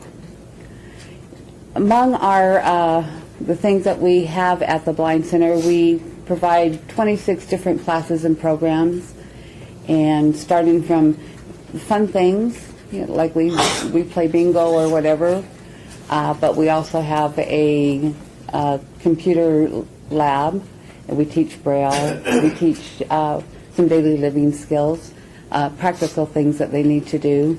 83% of our membership approximately live below the poverty level, so all of our services and programs are free. We provide free transportation. Whether if you're taking paratransit, we pay for that just to get you into the center. We take our members shopping twice a week. That helps them remain independent. That's one of our mission statements, to help our people remain as independent as they can for as long as they can. We also, any services that we can find free, we have somebody that comes and cuts hair once a month free. We have, okay, you know what, I'm going to be quiet because I want you to hear from Marlise. We do a plethora of things, anything that's needed among the blind community for all ages. And I will turn it over to Marlise Molitor. My name is Marlise Molitor, and I've been a member of the Blind Center for 3.5 years. I am one of those people that was on the verge of not knowing what I was going to do and where I was going to go. I was isolated at home. And being sick is what, and my doctor telling me that I had to get my life back together, because I was fully functional in a community up in Alaska, totally living the life that I wanted to live until I got this disease that is taking my vision. And when we moved back to Las Vegas, my counselor suggested I come to the Blind Center of Nevada, and that was one of the hardest steps I ever had to take in my life. But what it has done for me, it has given me my life back. I have met so many people that are in the same situation that I am. I was going to school, I wasn't going to school anymore. One of the things that I was learning, this is one of the programs that the Blind Center has that has just changed my life. It has a music program. I was going to school in Alaska, learning how to read music, learning how to play an instrument. And a good metaphor is that the Blind Center has taught me that there is a different way to learn. I'm still learning how to play music and learning how to play an instrument, but I'm learning how to do it a different way. The shopping trips, the camaraderie that we have is just phenomenal. I have so much confidence now because of the Blind Center. I go out, I shop. It's just made such. I just don't know. It's. I'm lost for words. Some of the people that I meet that are in the same position that I was in 3 years ago, that have come in since then, and to see them be able to go to the bus stop and catch a bus, to see that there's someone else in the center that is in the same position that you're in, and they feed us every day. They give us these skills that allow us to shop, to go out, to socialize, to sing. It lets us be people that we were before we lost our vision. And it's someplace that we can go where we can let our guard down, because we do not have to worry the ridicule that we get when we're out and about in society, that we get when oh gosh, to be able to tell someone at the bath, to take a blind person and say the restroom is over here, and to see that person for the first time on his own without a volunteer or someone from the center come in and walk into that bathroom, and to be able to do it on your own, to be able to find that restroom when you need it, is because of a place like the Blind Center. They give us that confidence that we need to go out into the world and be who we are. Our 5 minutes are up. Oh, you could tell we could go on forever. Wow. 3 minutes quickly. Okay. Any questions from the board? Phyllis McFadden. I have a couple of questions. Number one, I noticed that you had some FTA federal funding in 10-11, and it looks like for 11-12, but nothing projected. Are you losing that funding, or? And what type of funding are you? It says federal, and it says FTA revenue. You know what? I think that was transportation. Our grant writer unfortunately got called away, and I think that was from NDOT. So, and we're not allowed to apply this coming year. Second question is, you indicated in your form that you're expecting a big increase in problems with blindness as the baby boomers age. Have you done anything to plan for that down the road? What we're doing right now is writing our strategic plan. What we have seen in this past year, we've had a 35% increase in one year in membership, but we're also seeing an increase in our advocacy and referral processes that we provide. We have people coming to us that are getting kicked out of their house, that are homeless, that are blind, and they can't find services anywhere. We're seeing a lot more of that. And I think because the services are, budgets are being reduced, services are being cut, they're coming to the Blind Center for more help. And, we expect, then we have the baby boomers coming up where we're seeing, and the prediction or the statistic is 1 out of 4 over the age of 65 will experience extreme vision loss. So the numbers aren't going to go down. Board, any other questions? Carmen Shaw Miller, I just want to make a comment. I'm glad you guys went green. I saw a big reduction in your utilities with the solar panels. Yes. Just want to throw that out there. Thank you. And it's helped us a lot. That was a grant that we received through a lottery, and we finally, it got finished around December, so we're waiting to see the full impact, but our power bill for December was a lot lower. Board members, any other questions? Marlise, thank you so much for coming in to speak to us. I can't even imagine the bravery that it must have taken to walk into that center for the first time. That was the hardest thing I did. And then to come here and speak to us and share your story and the vulnerability. Thank you. Your strength is inspiring, and we appreciate that. Thank you for having us. And I'd like to thank you for the city supporting us for so many years, and hope the support continues. Thank you very much. Thank you so much. You guys have a good day. Thank you. All right, board members, go ahead and prepare what you need to do. And while the board members preparing, I'd like to go ahead and invite the Boys and Girls Clubs of Las Vegas to come up and get seated at the table, and we'll get started with you in just a moment. Thank you.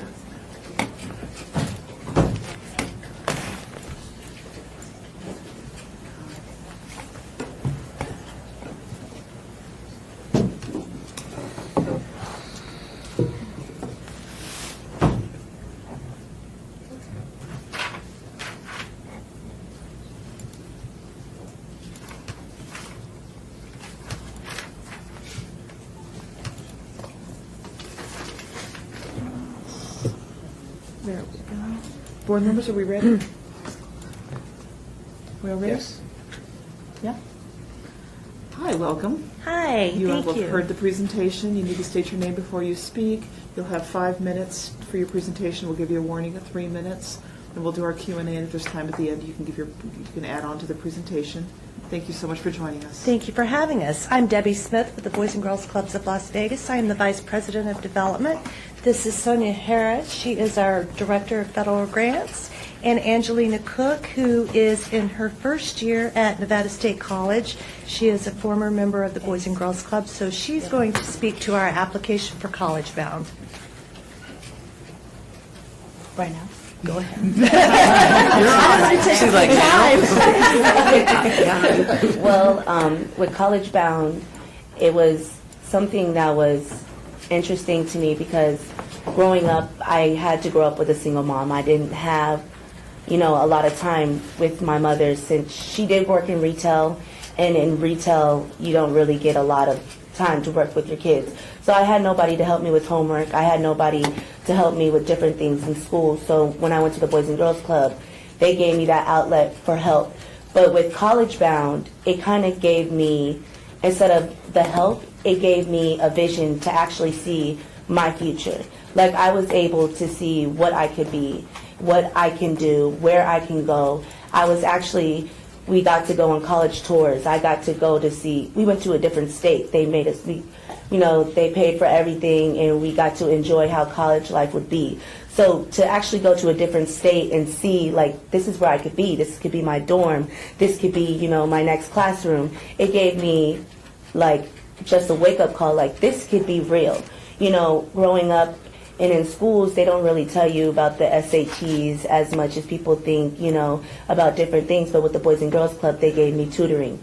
They gave me, books to work on. They gave me a whole bunch of different outlooks I can go to. And I had people there who are already there who could help me. It wasn't just somebody telling me, well, I did this once before, 20 years ago. It was somebody, I'm here now. This is what we're doing now. It was something to let me know, like, this all could be possible. So, you want more? Or? Okay. That's basically what College Bound helped me with. Last year, we received funding from the City of Las Vegas. We have 2 Boys and Girls Clubs in the city. We have 8 across Clark County, but 2 are in the city. One is the Andre Agassi Club on Martin Luther King in Washington, and the other one is right down the street on 28th and Stewart. It's our B.C. McCabe Clubhouse. So you guys generously funded us last year for this program as a pilot. We started it at the 2 clubs July 1, and we wrote in our grant to serve 30 kids. As of our last month reporting, we're up to 66 kids that have enrolled in the program. Basically, we all know the state of high school graduation in the state of Nevada and the condition that the kids are trying to struggle through. So this program was initiated in San Pedro, California by the Boys and Girls Club there in 2002. And we have implemented it at the 2 clubs in the city last year. The previous year, we got some private funding to implement it at our lead clubhouse over on Lindell, Sahara, and Decatur, and we've had astonishing results. Kids like Angelina have learned how to fill out the FAFSA and get financial aid, what it takes to go and enroll in college and actually get there. Am I supposed to stop? Or have? Okay. 3-minute warning. Okay. To actually go through the admissions process, a lot of the kids' parents never even went to college, maybe didn't finish high school, so they have no idea how to guide these kids. And even though they have the desire to do it, they don't know what avenue to take. So that's where we step in and show them. As Angelina mentioned, we take them on college tours, both in-state and out-of-state. Community college, all of them, so that they can get a feel. Trade schools, vocational schools. Not every child is cut out to go to a 4-year university. So just to let them know the available options out there for them once they do graduate high school, to get them job ready and ready for some education to help them succeed in life, as Angelina's doing. I'd be happy to answer any questions. Thank you. Board Thank members, you. questions?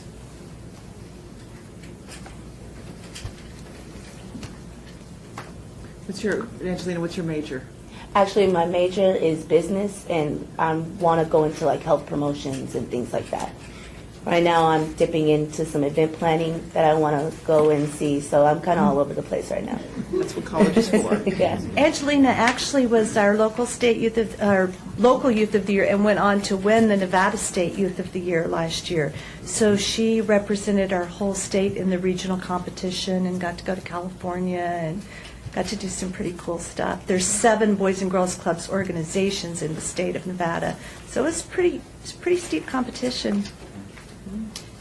I have a question. Board Member McCoy, my question is, in terms of collaboration, just listening to the services that you guys are offering to the students that attend the Boys and Girls Club, those are a lot of services that are duplicated amongst most of the churches within the community.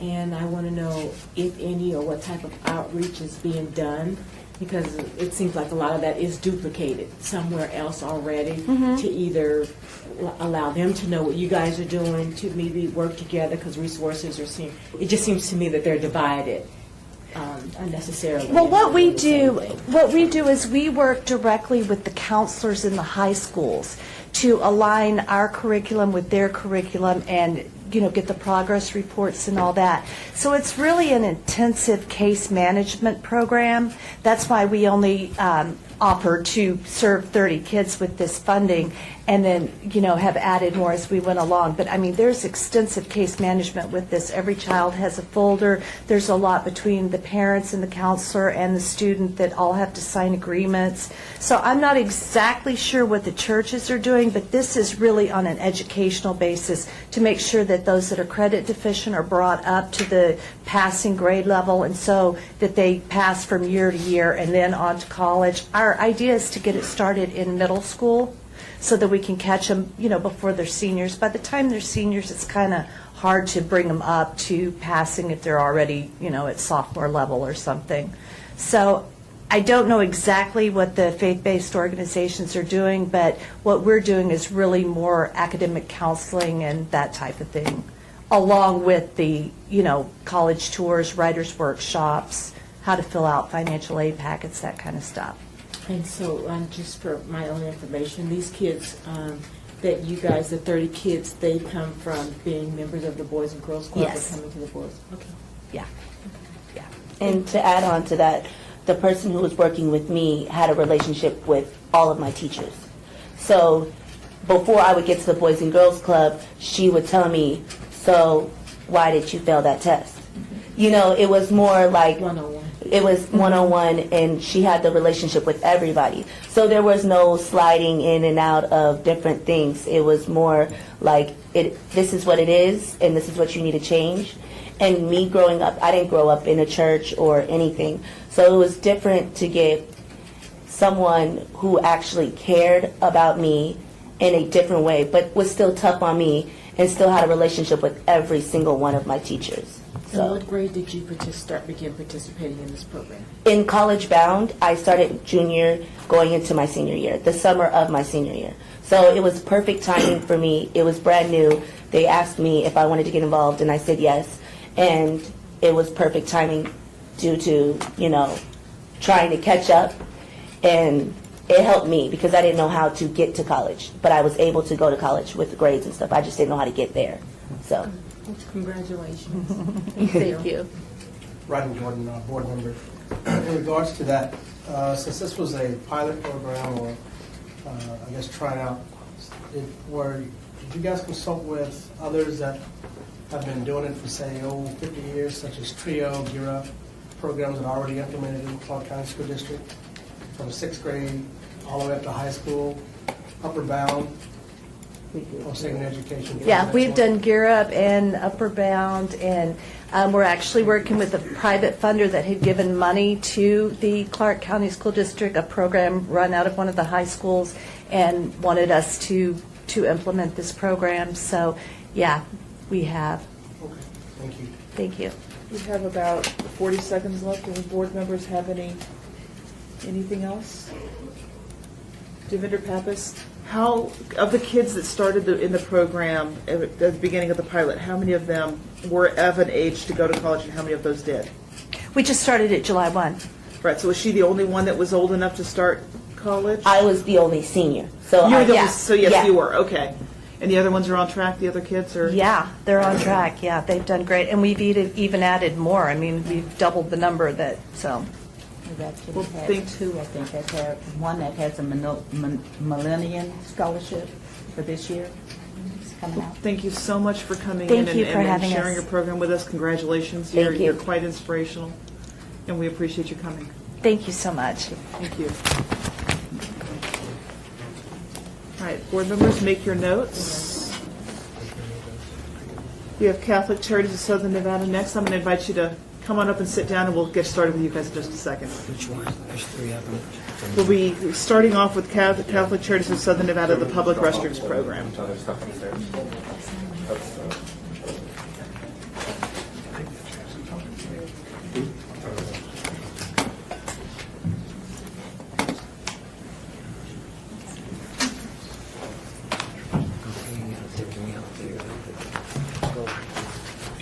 Then next year I'll have a members program. I've always numbered them. They used to tell me what they were. Where you go?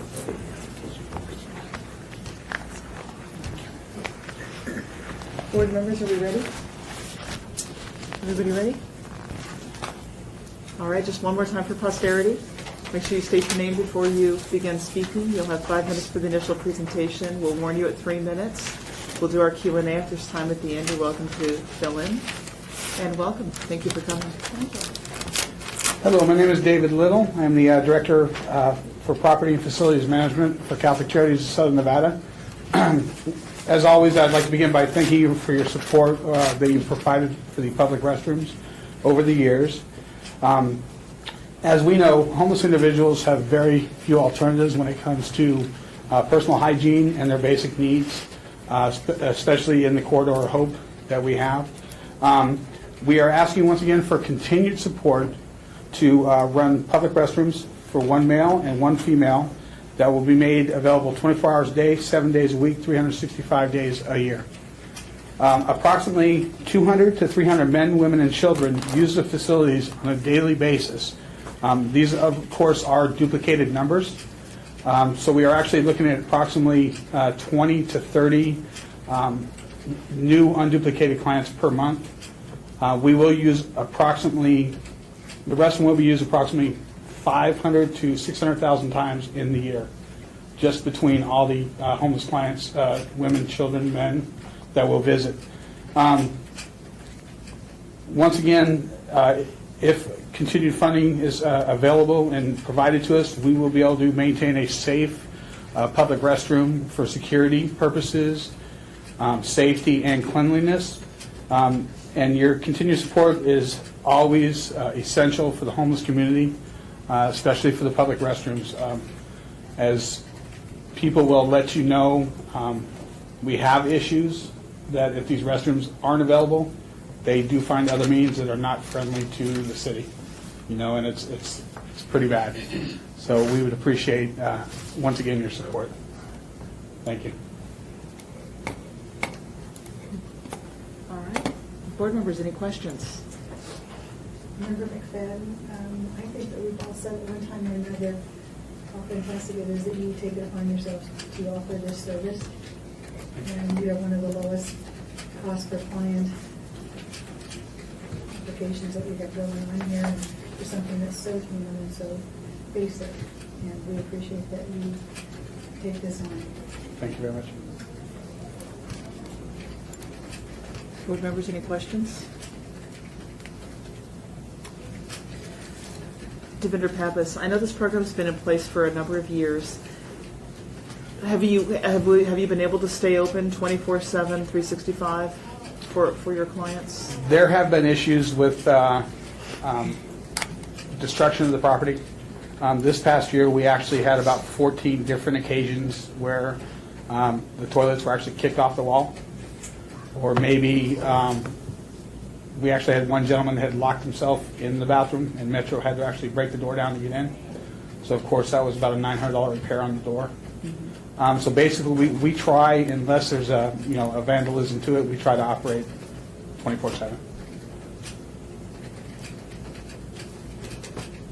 Member Hartley. Pam Hartley. Since we do have such limited funding available, I was just curious as to what other sources of funding you were looking into. According to your application, I don't see any. Are you pursuing other? Of course, we apply to county for the year. Basically, the city and the county are most of our funding sources that we're able to apply for. Not too many opportunities come for public restrooms. Okay, it didn't show that in your application. Thank you. Board members, any other questions? I'm Devinder Pappas. I'm sure this has been asked before, but since your program, would you call it the Corridor of Hope? Corridor of Hope.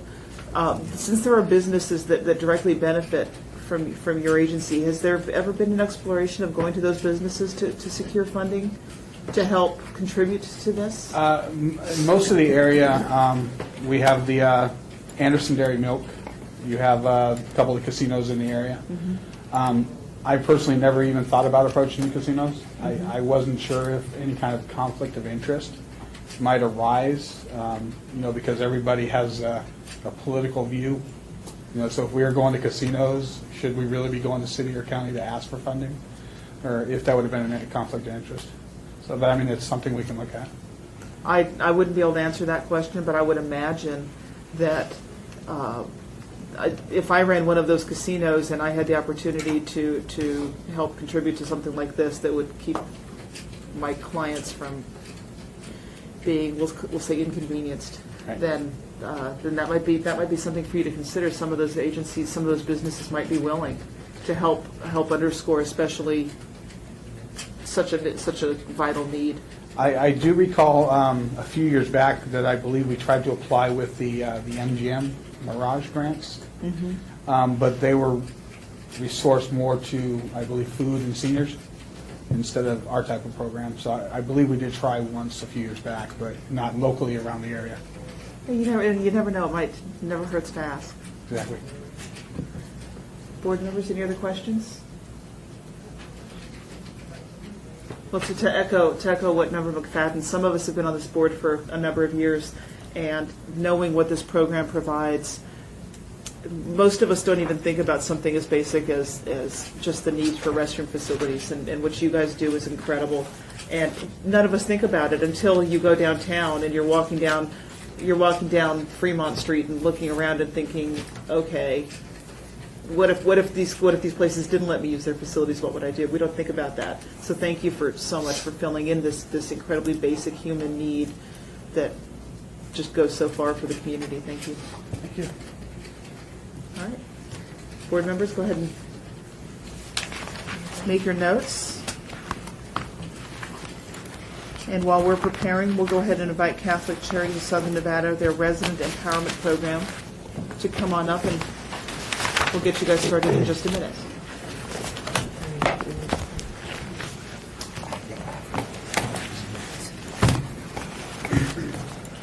Remember, that's on the recording.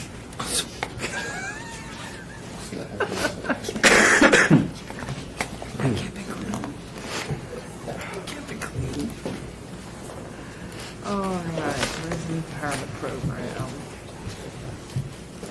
Chairperson, Resident Empowerment Program. That's the one we're on now.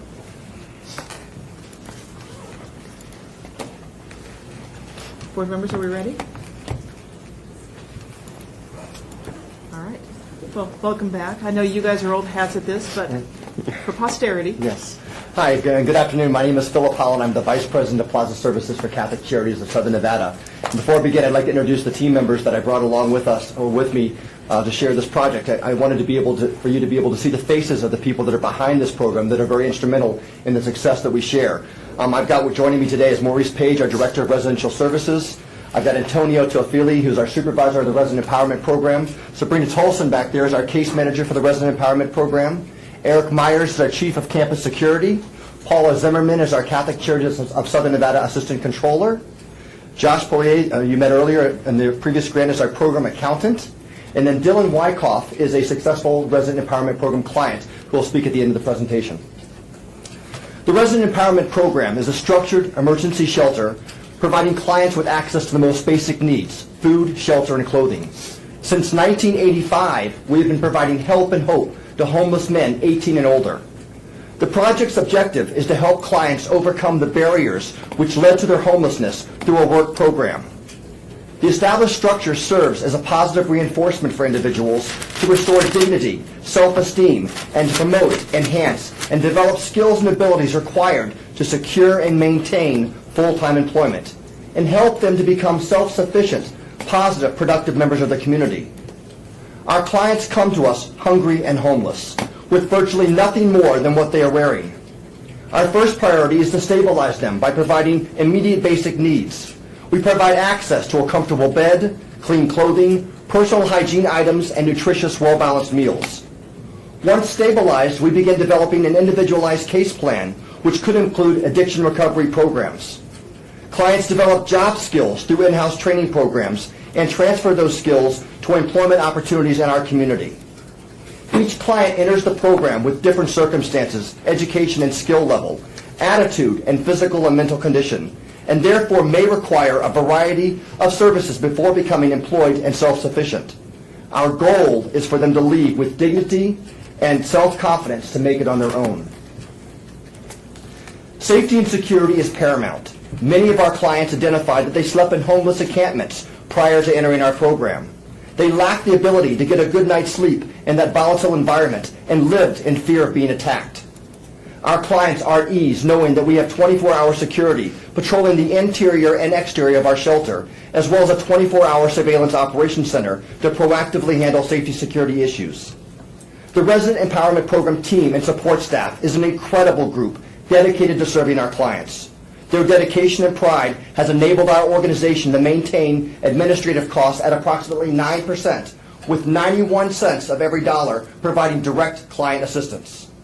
Thank you again for your time this afternoon, the opportunity to provide this brief overview, and for considering our funding request. In closing, I'd like to have Dylan share some final thoughts and demonstrate how your trust, confidence, and support of our program will provide help and hope in our community. Dylan? Good afternoon. Thank you for listening and thank you for hearing me. My name is Dylan Wyckoff, and I'm a United States Marine Corps veteran who resides at the St. Vincent Health Apartments located on Catholic Charities Plaza.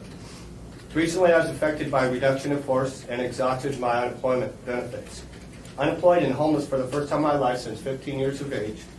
Out of options and desperate, I decided I couldn't live like this homeless and ended up at Catholic Charities Emergency Shelter. There I got into the Residential Empowerment Program. From that assistance, I regained my dignity and sense of productivity, which is so important. I see lost so many people today. Ultimately earning full-time employment at the Catholic Charities Thrift Store. The question in my mind, whether or not to invest in Catholic Charities REP program is a no-brainer for me. With the poor economy and lack of jobs, along with countless Nevadans having their unemployment benefits exhausted, far too many are desperate and have lost their sense of productivity or commit crimes. The RP programs need your support to meet the overwhelming amount of people that are in need now and those who will soon need assistance or coming up with having their unemployment benefits exhausted. Recently, I met with our U.S. Secretary of Labor, Ms. Solis, on September 11th of last year, a special day for me, and she was impressed with the RP program's effectiveness and capability to give immediate assistance for immediate needs. I believe the RP program is a panacea for so many, and without programs like it, I know you can expect on spending far more for law enforcement, detention center operations, and an overwhelmed judicial system. I believe in programs like the RP program, and I'm a successful member of it, and I hope you will support it. Thank you for your time today. Thank you. All right, board members, do we have any questions?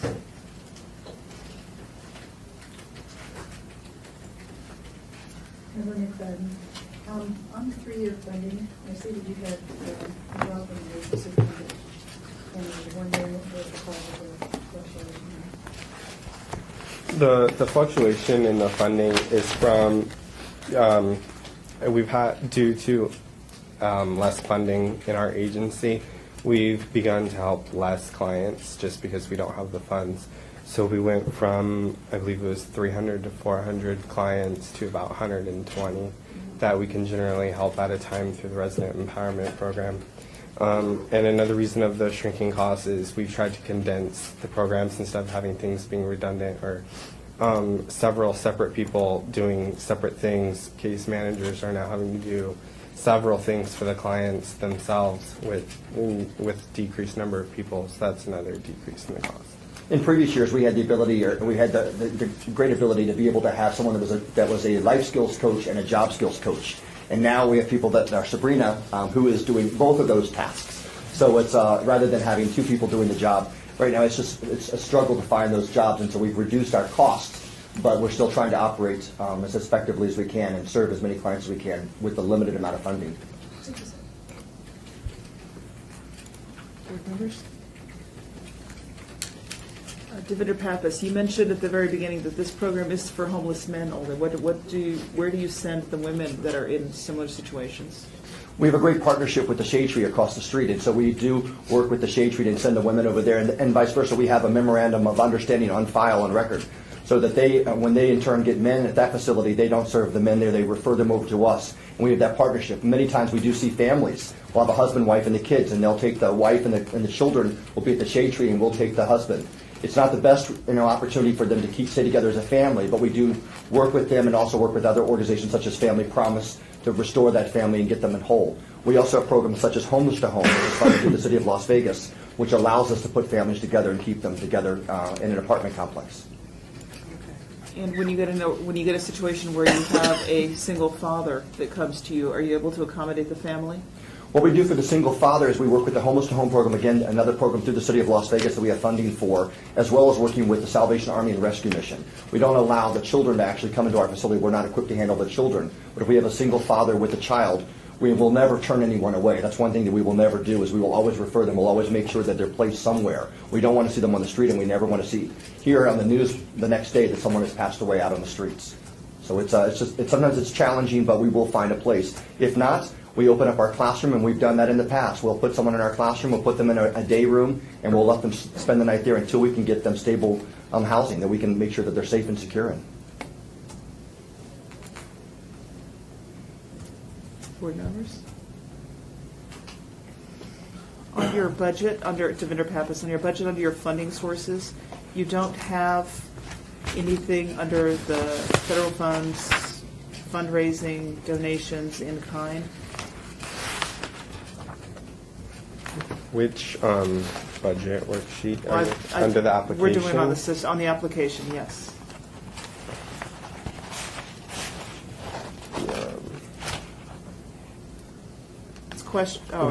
We don't receive federal funds. We currently receive some City of Las Vegas funds. Mm-hmm. We've also requested funds from the county this year. We weren't funded the previous year, so we're not sure if we're going to receive that funding. That's part of the local funds and foundations, and then the agency cash. The agency cash is also comprised of donations. We don't know if we're going to get enough donations, but pretty much anything that's under agency funds, it will come from donations or anything else that is, miscellaneous to the organization as a whole. That if there's anything that a grant doesn't cover, it's going to come from agency funds, and it's a mixture of donations or what have you. Okay. Thank you. Board members? Dylan, thank you so much for coming in to speak to us. I know it's hard to come in and expose yourself this way, and we really appreciate it. It's so helpful to us to be able to understand and see firsthand how these programs affect our residents and our community. So we really appreciate you taking the time. Thank you so much. You're welcome. They're changing lives there. It's a one-stop shop. Today I talked to a gentleman that was so excited he got through the residential empowerment program and got naturalization as a citizen here. And he was telling me, he said, I went to the DMV, I could get a new license, new social security card. I was number 105, and they said, now call, he said he was actually number 500, and they were calling 105. And he said he couldn't believe how long he had to wait, and I said, welcome to America.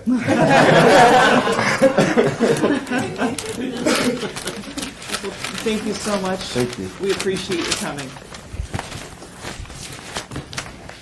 All right, board members, we'll go ahead and prepare for our next program. And we'll let some of you stay. Yes. The next program is the Catholic Charities of Southern Nevada St. Vincent's Help Apartments. We'll be getting you guys started in just a minute, as soon as everybody's ready.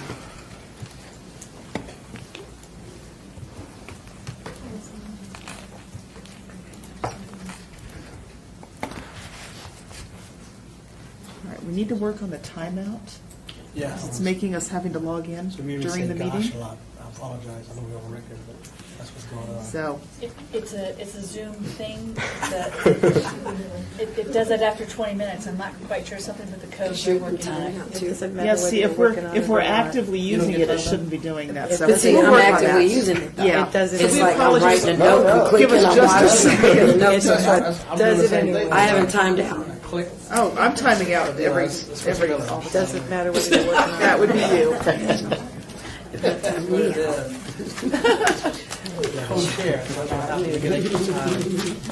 All right. Board members, are we ready? All right, welcome back. Oh, yeah. Here we are again. I know. I've got a few new members that I would like to, that I've invited to join us again that are behind the St. Vincent Apartments project. I've got joining us is Patricia Bonds, our licensed social worker and manager of the case management team back there. Michael Pegues is our project administrator and HMIS coordinator. And we've got Jacqueline McQueen, who is a current program client for the St. Vincent Help Apartments project. The St. Vincent Help Apartments project consists of 120 residential units. Our targeted population consists of homeless, at-risk, senior, disabled, and low-income clients. The project serves as the next step for individuals currently living in emergency shelters. Within a 2-year period, clients reestablish a household setting, relearn basic living skills, and acquire knowledge needed for independent life. The project establishes a solid foundation necessary to support a smooth transition into stable and affordable housing. The ultimate objective is to restore dignity, self-esteem, and to promote, enhance, and develop life skills to help our clients become positive, productive members of the community.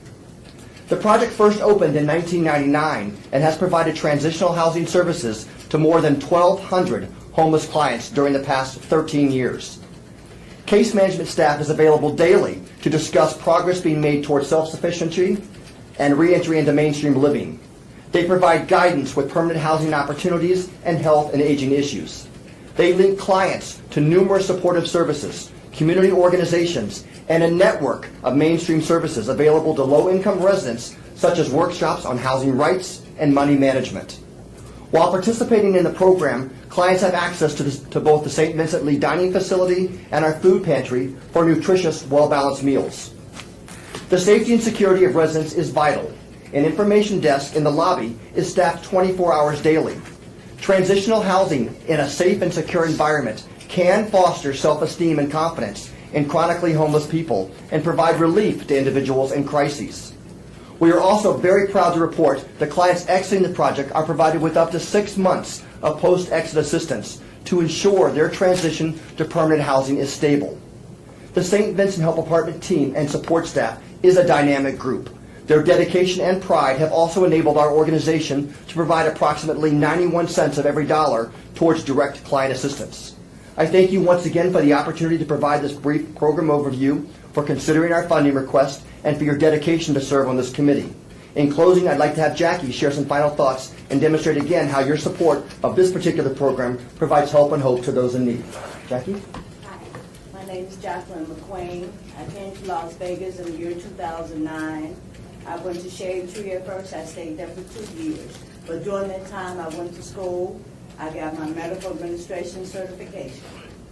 And after that, I joined the CSEP program, a senior community training work program, where I got into a training program at Catholic Charities. I got paid. I went over to SRO. And they have allowed me to become self-sufficient. I'm stable. I'm happy. And I thank you for the time, for the use of SRO. Thank you. Board members, do you have any questions?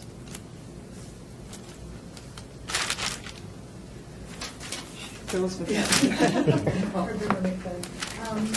I wanted to just comment that good job on seeking some county funding, because they reached out to the county as well. Not that we might help in one bit, but as Member Cottis has stated, we're stretching things more and more. This evening we'll be doing, just so you know, this evening is also, for those of you not aware, it's Clark County funding presentation. So we'll be there asking for funding for those requests this evening there. I will tell you, last year though, we did not receive any funding from Clark County for any of our programs. So you were the only entity that provided funding to us last year. We hope that it will be different this year, but we rely heavily on the funding that we get to operate our programs, and unfortunately, that's just the way Clark County hasn't provided any funding. So we appreciate the continued funding. I also have to comment and say I love the focus group concept. That you get together with people actually in your programs and all the outreach programs and discuss how to make things better. I think if more companies, cities, everybody operated that way, we could reach out and do so much more. Jackie gives us tons of information, and so is Dylan in terms of how we operate our programs. And things change over time, and so we appreciate the second set of eyes, as the committee does. So thank you. I have a question. Pam Hartley. This year there was a new requirement with the application that you have 25% in agency funds or committed cash. and your agency cash is just a little bit low. Have you received any additional funding since you applied for the program? Since we've applied, we were confirmed with our HUD grant for $257,000 for the program, which is in the budget for the agency funds. We have the $108,000, which is on one portion you see it as the agency cash, and then we also have the in-kind contribution of the building on our property that we use for the. We don't bill the program, but it's a use of just the apartments, which is $66,000, which makes our agency providing $175,000 a year to the program. I don't know if that answers the question. Can I ask a question for staff from staff? Does in-kind count towards the agency cash or the committed cash? The Sean Bolzer staff, the way the CDBG funds, the application was set up, an agency can ask for up to 25% of in-kind. They have to have 25% committed funds, which is agency cash or a letter of commitment from a foundation, from an endowment, fundraising. If you have an agency in front of you that it can show you for the last 5 years that they've raised $50,000 minimum cash every year, and they're projecting to raise that same 50, or maybe they said, well, inflation, maybe I'm only going to raise 40, but you've still got some committed cash. Okay, so in-kind doesn't count towards the committed cash or the agency cash? No, it's two separate things. Two separate things. We allowed agencies to come forward with up to 25% in-kind to assist the smaller agencies that may not have the funding Capacity, yeah. or the capacity or the assets that some of the bigger agencies have. Okay, all right, thank you. Yes. Board members, any other questions? Commander Pappas, I want to commend you on the 91 cents of every dollar going directly to the client. That's amazing. What's your recidivism rate? Mike? What's the recidivism rate? I don't know that word. of clients that you're transitioning out and end up coming back to the system, coming back to the program? 74% of our clients that transition out of our complex and go into permanent housing. So that's 26% recidivism. It's impressive. Thank you. Board members? I'll tell you that's up from in previous years. That number continues to rise. In previous years, it was down to about 62%, and I think so it continues to go up. We continue to work with these clients one-on-one, and it's the case management, the funding that we requested in terms of what we're asking for today allows us to be able to bring that case manager in and be able to have that one-on-one communication. We provide case management 7 days a week. It's not just a Monday through Friday, 7:30 to 4 operation. It's 7 days a week, 7:30 to 4. And then we have a front desk that's staffed 24 hours a day, 7 days a week. So it's around-the-clock assistance. You have a lot of issues that develop. Well, and as Member McFadden pointed out earlier, you are doing these. You're getting the focus groups. You're finding out from people what you're doing that's working, so you can make it better, and that's why your numbers are going up as well. You need to be commended for that. Thank you. Board members. Glad to see you again. Yes, I missed you guys last year. I will tell you, I missed you last year. So. Yeah, but you were on a cruise. That's yes, a great I know. Thank you so much for joining us, and thank you for coming and speaking to us again. As I told Dylan, I know it's hard to come in and expose yourself this way, and we really appreciate it. Thank you so much. I appreciate you for finding us. Thank you. Thank you. All right, board members, do your thing. And while we do that, I'll go ahead and invite Clark County Public Education Foundation. Okay. Invite them to come in. Well, there was no room for them. This won't happen in the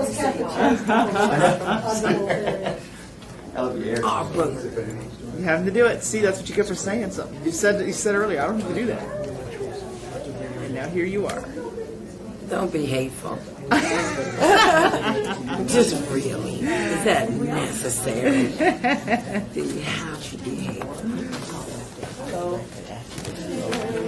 So Clark County, you can come up. Clark County can come up and sit down. We'll be ready for you guys in just a minute, so that way you guys can sit down and get comfortable.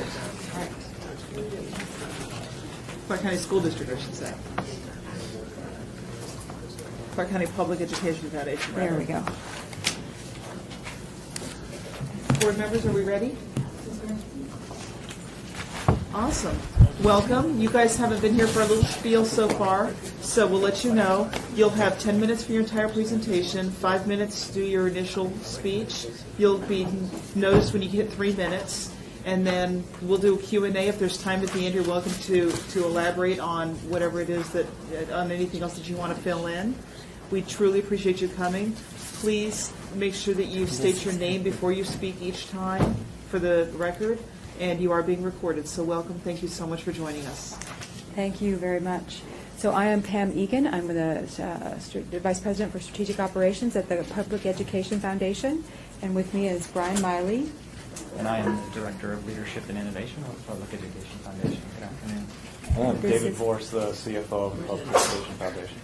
And we brought some of the folks who participate in our programs along with us. Brian, would you introduce the folks we brought? Absolutely. Coco Annis, who is our program manager for the Family Literacy Program. We have got with us Dr. Beverly Mathis, who is our Community Engagement Fellow. We have got Ms. Christian, who runs the Family Center over at Kit Carson Elementary School. And we've got Cynthia Marlowe, who is principal over at Kit Carson Elementary School. Awesome.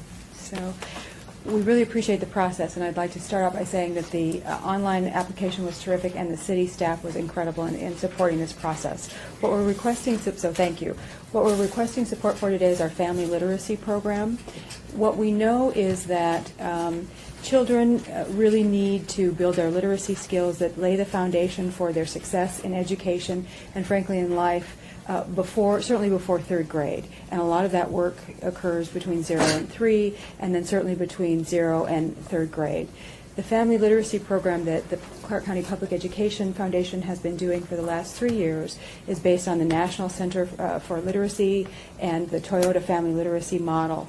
It engages parents in the schools, particularly English language learner parents or parents from families with delayed language acquisition. It engages those parents, provides literacy skills to them first in the schools, provides literacy skills to those to the children of those parents, and then the parents become reading tutors in the schools with struggling readers in their own children's classrooms. That empowers those parents not only to increase their own literacy, but then to foster that growth in their own children. And not only the children in those kindergarten and first grade classrooms in which they're working, but the younger children who remain at home, other siblings as they come up through the process. We do that through hours of literacy for the adults in the school setting, hours of literacy for the children in the school setting, and then parent and child together engagement time, where the family members work together to develop their education plans, develop their skills, and move forward. Some of the results of this program nationally, and our programs are part of that, have been incredible. We've presented you with a fact sheet that lets you know that for example, children in these programs have exceeded their peers in various areas. 79% have shown an increase above their peers in the same circumstances in academic performance, 86% in motivation to learn, 96% increase in attendance, 91% show improvements in classroom behavior, 88% improvements in involvement in classroom activities. And 92% of the parents say they're better able to help their children with their homework. 91% of the parents state that their children's grades have improved.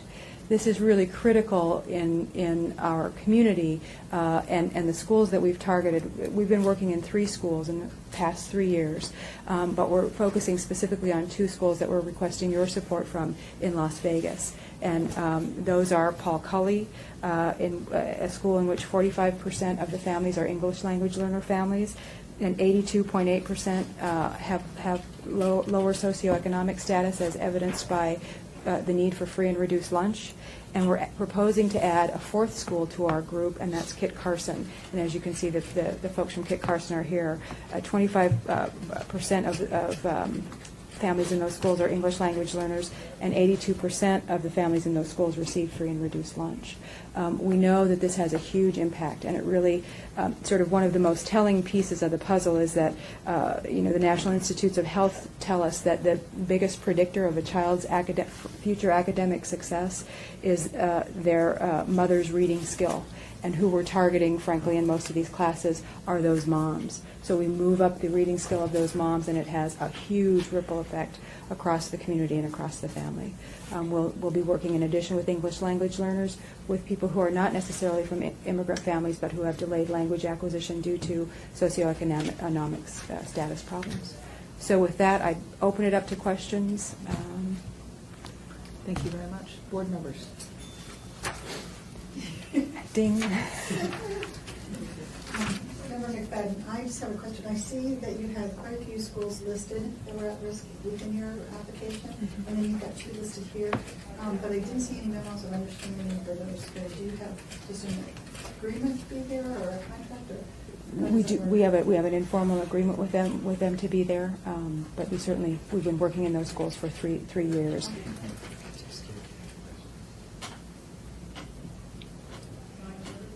Other questions? Devendra Pappas. There are a number of groups that I've heard give presentations over the years that do education in the schools that'll come in and they provide books and they do this kind of mentoring. Do you partner with these organizations? Do you work with them because it sounds on the outside like there's a duplication of service there that maybe you guys could benefit from each other. Have you spoken to any of these groups? We do. We partner obviously with communities and schools. We partner with the schools directly, and we partner with the Clark County School District itself, and sort of through the partnership office, all of those pieces.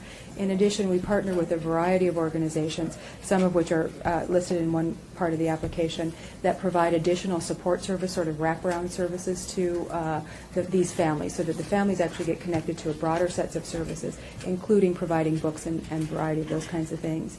In addition, our organization, the Public Education Foundation, has additional programs where we do provide books to the individual students. We also operate Reach Out and Read and the RIF program as well. So we're leveraging a variety of services for the students. But I think your point is also well taken, and that's one of the things that I think the community is working toward in a variety of conversations that are ongoing, and that's how to figure out taking all these siloed programs that focus on literacy or focus on education and figure out what the blanket looks like. How do we take that to scale so that we're reaching all kids with the most effective programs? And we are engaged in those conversations. Oh, so glad to hear that. Thank you. Yeah. Board members. I want to commend you on the range of impact. I love seeing these programs that recognize that it's not just, in your case, that it's not just the children that need this education that comes from the home. And yes, the children are benefiting and the other children in that household are benefiting, but what it's doing for those parents, for their self-esteem, for their ability to earn income in the community, all of that, the range of impact of your program is potentially, you can't even imagine. I don't even know if it's quantifiable. And that's really commendable that you're seeing beyond just the children in the classroom, and I appreciate that. We would agree, and just to respond with a sort of a little anecdotal story, one of the things that happens is not just the parents the 25 parents or so that are in each program get served, because they go out into their communities, and part of what they do in their packed time, their parent and child together time, or when we bring in community agencies to give them other additional support services, is they go out and bring their friends and their neighbors from other communities. So what happens is whole schools change because people who formerly felt the school was a little intimidating and maybe not so much the place for them are now coming with their friend who maybe can help them with their language, and so whole neighborhoods are getting engaged because of these 25 families who form the core. So exactly to your point that the impact is greater than even just the families. It's really on whole neighborhoods. Thank you so much. Absolutely. Board members? Do you have anything more that you'd like to add? Any of our folks want to say anything since we've brought you down here and have a couple minutes left? Well, I would just like to state your say, name. I'm the principal at Kit Carson Elementary School. Sorry, I'm kind of stopped up. I just wanted to say for our parents, I think it would be very important.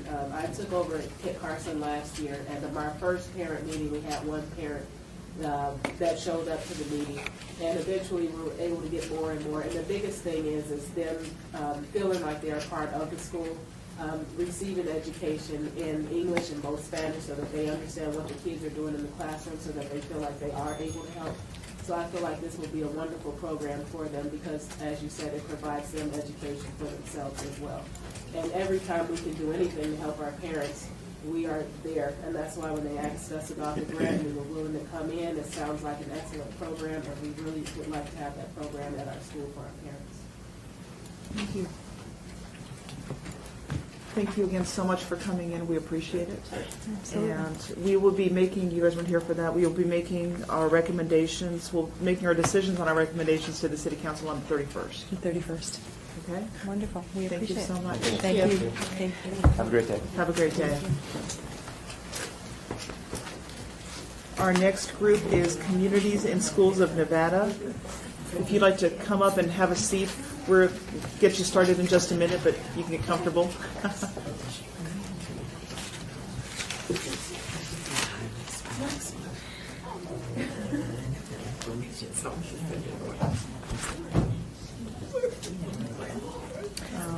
I have some materials. Would it be best to pass them out now, or? She'll help you out with that. Take a copy for myself. I almost forgot to do that. And this will be the presentation on the Rancho High School Freshman Success Program. Just to remind you again, please state your name. We are recording. You'll have the 5 minutes. You'll get a warning when we hit 3 minutes. We'll do the Q&A, and then if we have any, if you have anything you want to fill in at the end, if there's any time left, then you're welcome to. Board members, are we ready to get going? All right, welcome. Thank you so much. For the record, my name is Danielle Dreitzer. I'm the Southern Nevada Affiliate Executive Director for Communities in Schools.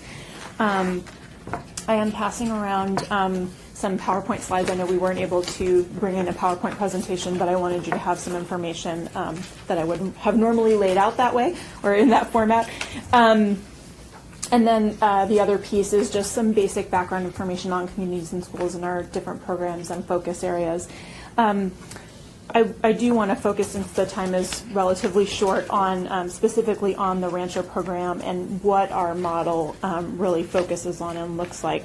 So if I can direct you to the second page of the presentation. One of the areas that I'm sure is not new to anybody on the committee is that while a lot of great things happen in schools, unfortunately, because of lack of resources right now, a lot of the student support services have been the victims of much of the funding cuts that have gone on.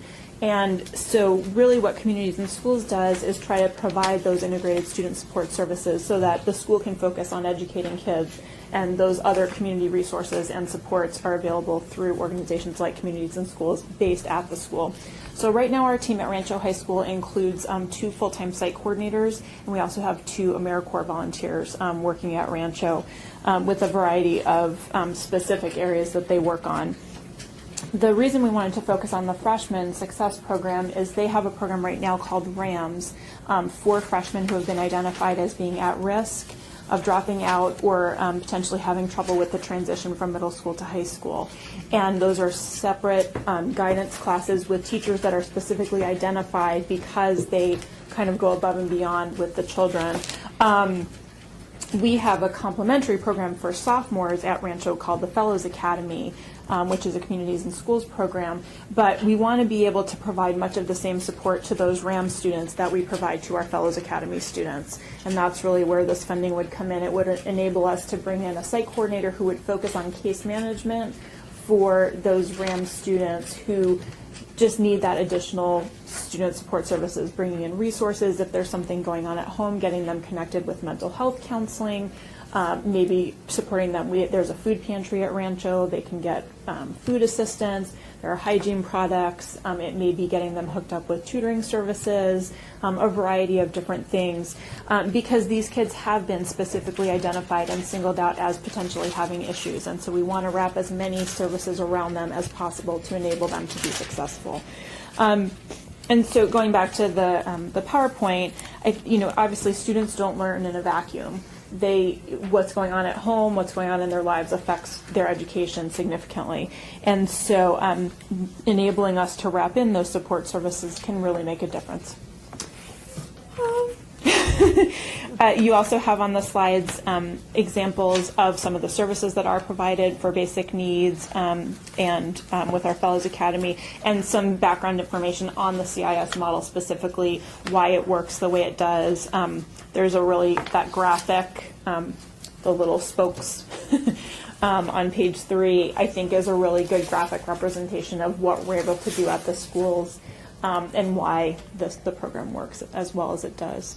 So I'm happy to take any questions. Thank you. Board members, any questions?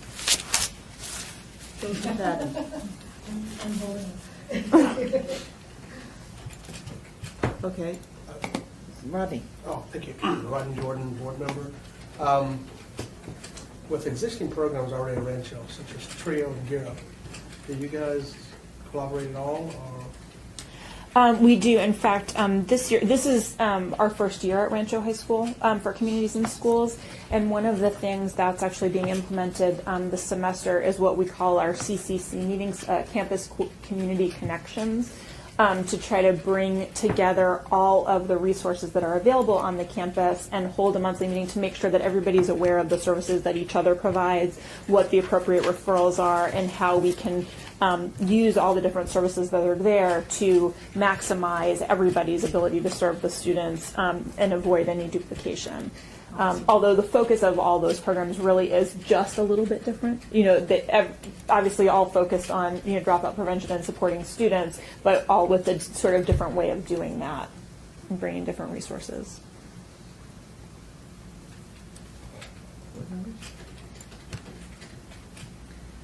Devinder Pappas, I saw that one of the things you're looking at is adding a proposed employee. Mm-hmm. Is that going to, by what percentage is that going to increase the number of clients that this program will be able to service? We anticipate that a staff person can usually case manage between 50 and 80 students, on a fairly intensive level. Right. So theoretically, you'll get another 50 or 80 students that you'll be able to help every year. Yeah, and of the, I was actually just looking at the number of students enrolled in the RAMS program. I believe it's about 250 right now. So that represents, about 20% to 33% probably of those students, which is probably a pretty fair representation of the number that could benefit from those more intensive case management services. Okay. Devinder Pappas, this is a freshman success program that we're speaking specifically about.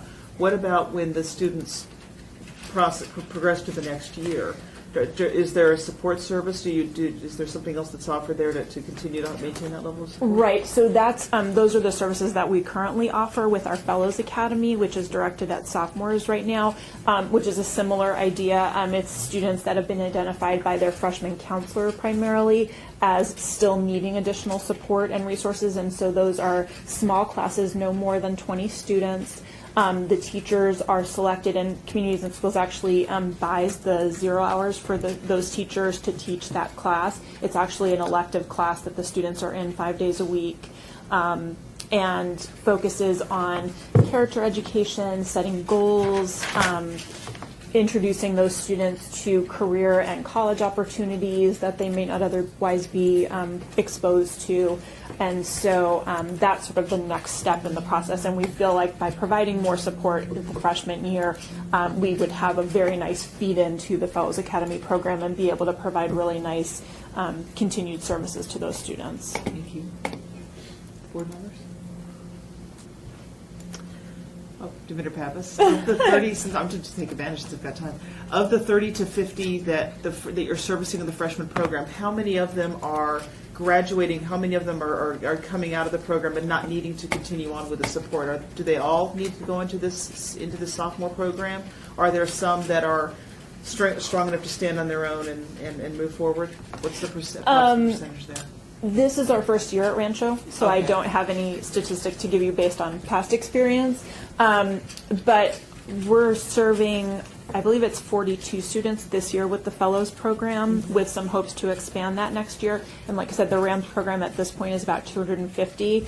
Ideally, I think we'd like to have 4 Fellows classes that sophomore year. So if there are 11, I believe there are 11 RAMS classes, I think narrowing down to 4 the next year is reasonable. And then ideally, if I could get all the funding in the world that I want, we would continue on and also have 2 junior fellows classes and 2 seniors fellows classes, so that we could potentially provide that additional support through all 4 years for the students that have the most struggle and can really benefit from the support.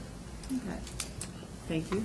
Board Member McCoy, did you guys previously run this program at a different high school? Yes and no. There was a program called Fellows Academy that was done at El Dorado and Canyon Springs High Schools, but the program has been completely redone. It's implemented totally differently this year than it has been in the past, and it's taken from in northeastern Nevada in the Elko area. There's been a very successful Fellows Academy program that's been running for several years with incredible success rates. And so we've adopted that model and implemented that in Southern Nevada starting this school year. So, if I understand you correctly, the Canyon Springs project that you guys did, you didn't find it to be successful as to why you moved to a different one? We are still doing Fellows at Canyon Springs this year. We are no longer at El Dorado, but we are doing the program this year at Canyon Springs and at Rancho. And it's been implemented differently because we feel that will be a more effective implementation model. So then to follow up on her question, the freshmen and the sophomores, have you tracked them at Canyon Springs since that was your origination point?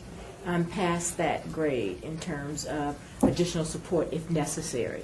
Yes, those we do reach out to those students to offer them ongoing case management services. At Canyon Springs High School, the school has identified that they don't have a freshman program like the Rams program does at Rancho.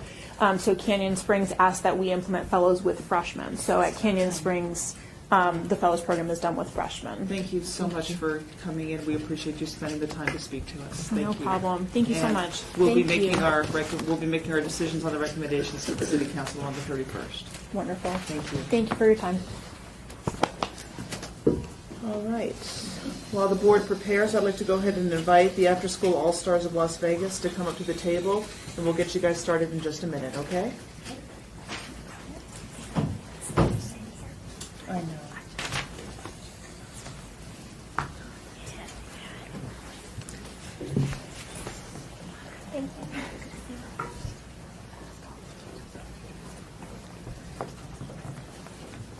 Welcome. Board members, are you all ready? Okay. Yes, this is the All-Stars. This is the All-Stars. I'm not sure if you guys were here for the whole presentation before, so we'll just do it one more time. You'll have 10 minutes for the full presentation, 5 minutes to give the presentation at the beginning, and then we'll have the next 5 minutes for Q&A, and if there's any time left over, you can fill in questions. We'll tell you when we hit 3 minutes, and so that you'll know that you've got 2 minutes left for your presentation. And do you have a clock? Awesome. Then here we go. Thank you so much and welcome. Thank you very much for inviting us down today. We're really excited to be here to present to you. My name is Jackie Locks, and I'm the Executive Director of After School All-Stars Las Vegas. I have with me some very special and important people. I have Axel, who is a 5th grade student at Lutt Elementary. I have Rena Dowd, who is the Associate Director for After School All-Stars. Erica Aguilar, who is our Program Coordinator. And another very, very important person, Juan Aguilar, who was actually a student in our program as he grew up, and now he is a member of AmeriCorps and is a student at community college. So we're excited to have everybody here this afternoon. A little bit about us. We've been in the Las Vegas community now for over 16 years. We started out as Inner City Games, and many of you may remember that because it was a huge, popular weekend sporting kind of program where we had kids come from every corner of the valley.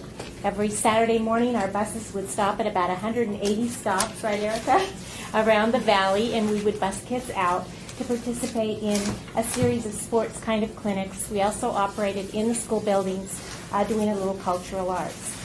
In 2002, the research started to show that kids get into more trouble right after school. So as a national organization, we began the process of making the transition from weekend sporting to what we call comprehensive after-school programs. Currently, we operate on 15 campuses, serving about 6,000 kids after the school bell rings each day.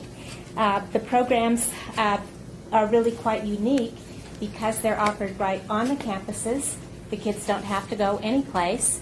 The programs are completely free. 3 of our school sites are in the city of Las Vegas, I'm sorry.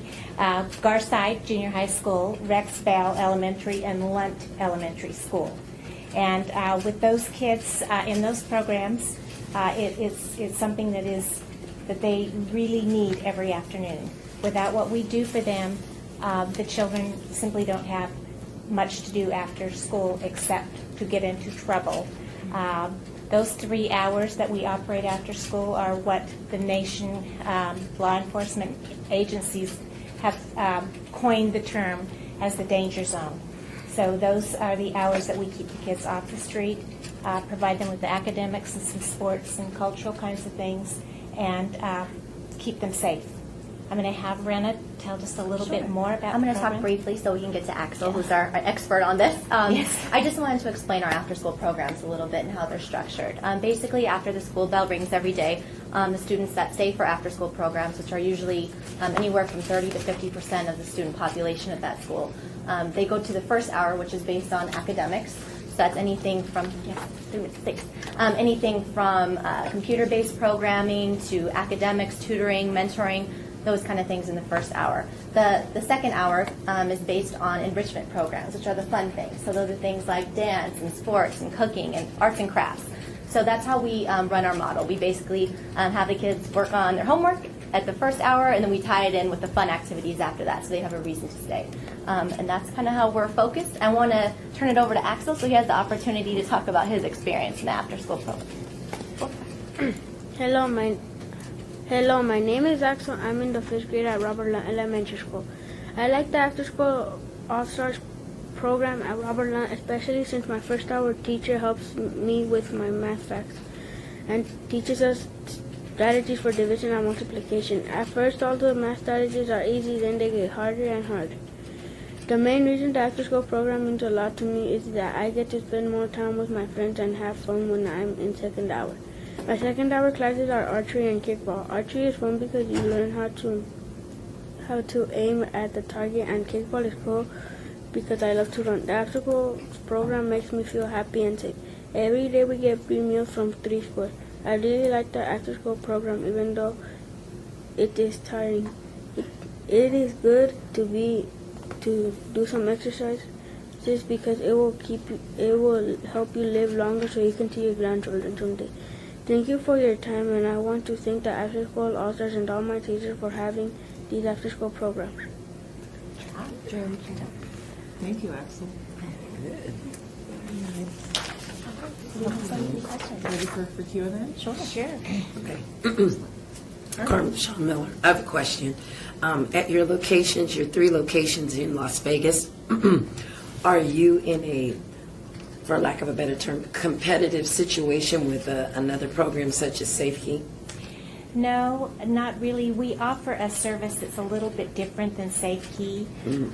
Our programs are all site-based, and that means that whatever the needs of the kids in that particular school have. For example, at Lunt, the school test scores indicated that they were having issues with writing. So the whole first hour of the program is dedicated to teaching the kids to be better writers, thus become better readers also. So it depends on the school, what the program looks like. Each one of our 15 school sites are a little bit different because we want to gear the programs, whether it be the academic or the enrichment, to meet the needs of the kids in that particular school. Another thing is that our programs are absolutely free to our kids and their families, so that's a little different.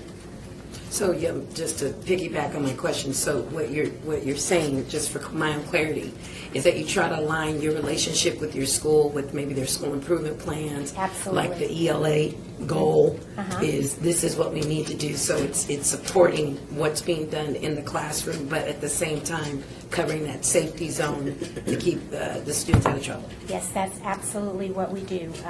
Our planning teams for the programs meet about 4 or 5 times a year. And on that planning team, the school administrator, usually the assistant principal, site leader, which is always the Clark County School District teacher, and members of our team meet and plan the program for that school based on the needs and connecting.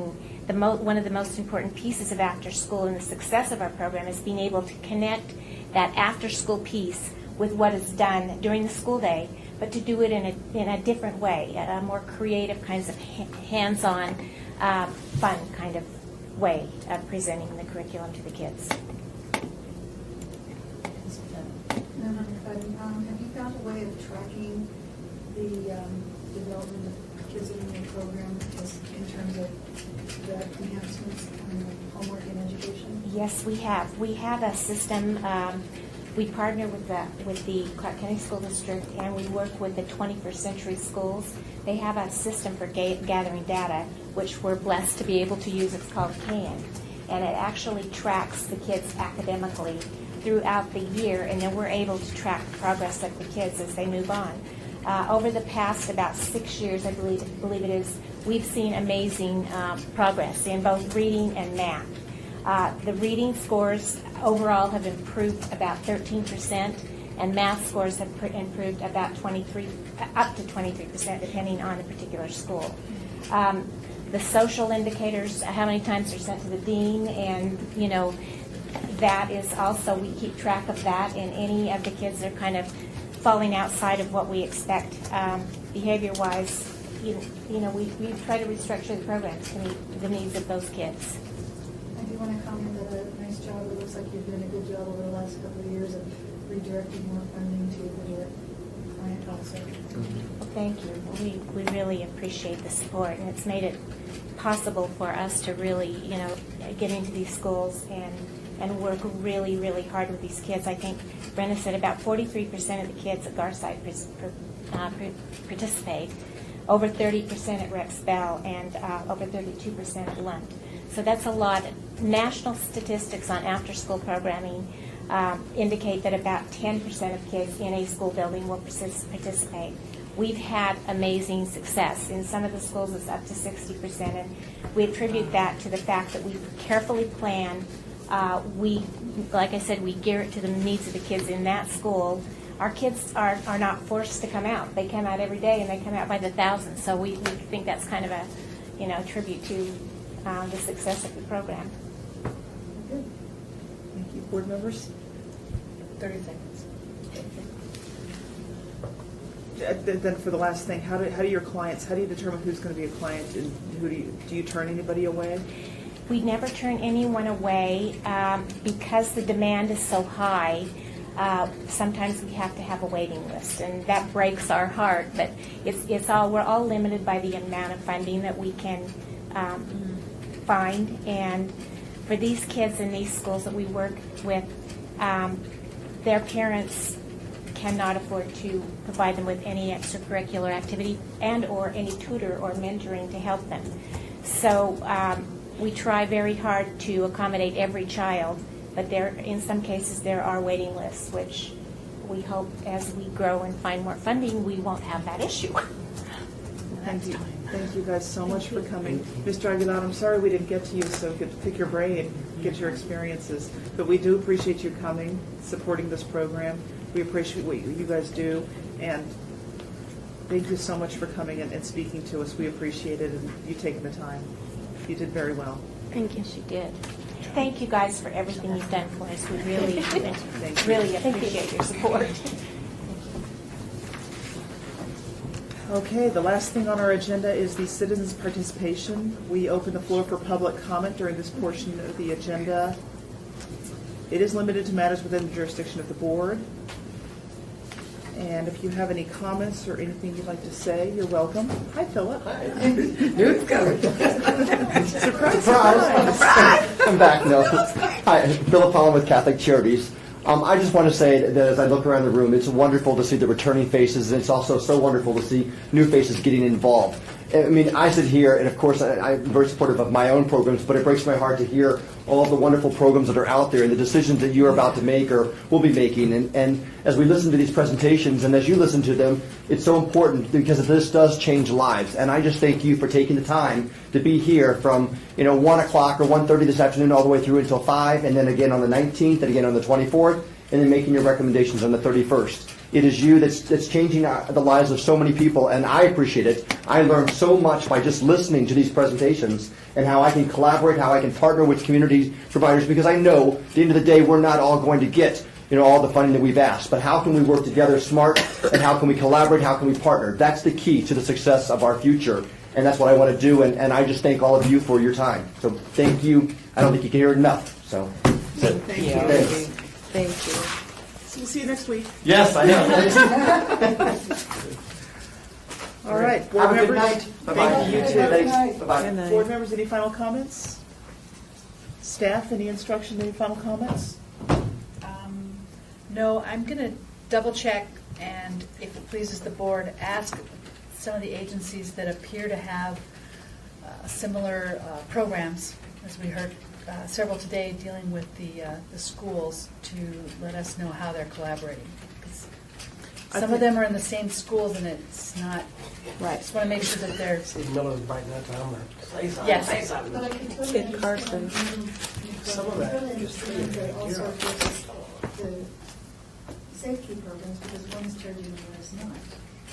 I mean, I myself noticed that there's several programs at one particular elementary school, and I know that we're going to hear presentations from a couple more education-based programs. So if it pleases the board, I I just will unplugged something. ask them all to explain how they're collaborating, or why, if they're not, maybe I'm doing the 5th grade program, and Agency B is doing the 2nd grade Right. program. Why collaboration would not be appropriate. Correct. So if it pleases the board, I'll That would be draft something wonderful. Thank you. for them to answer. Okay. Motion to adjourn?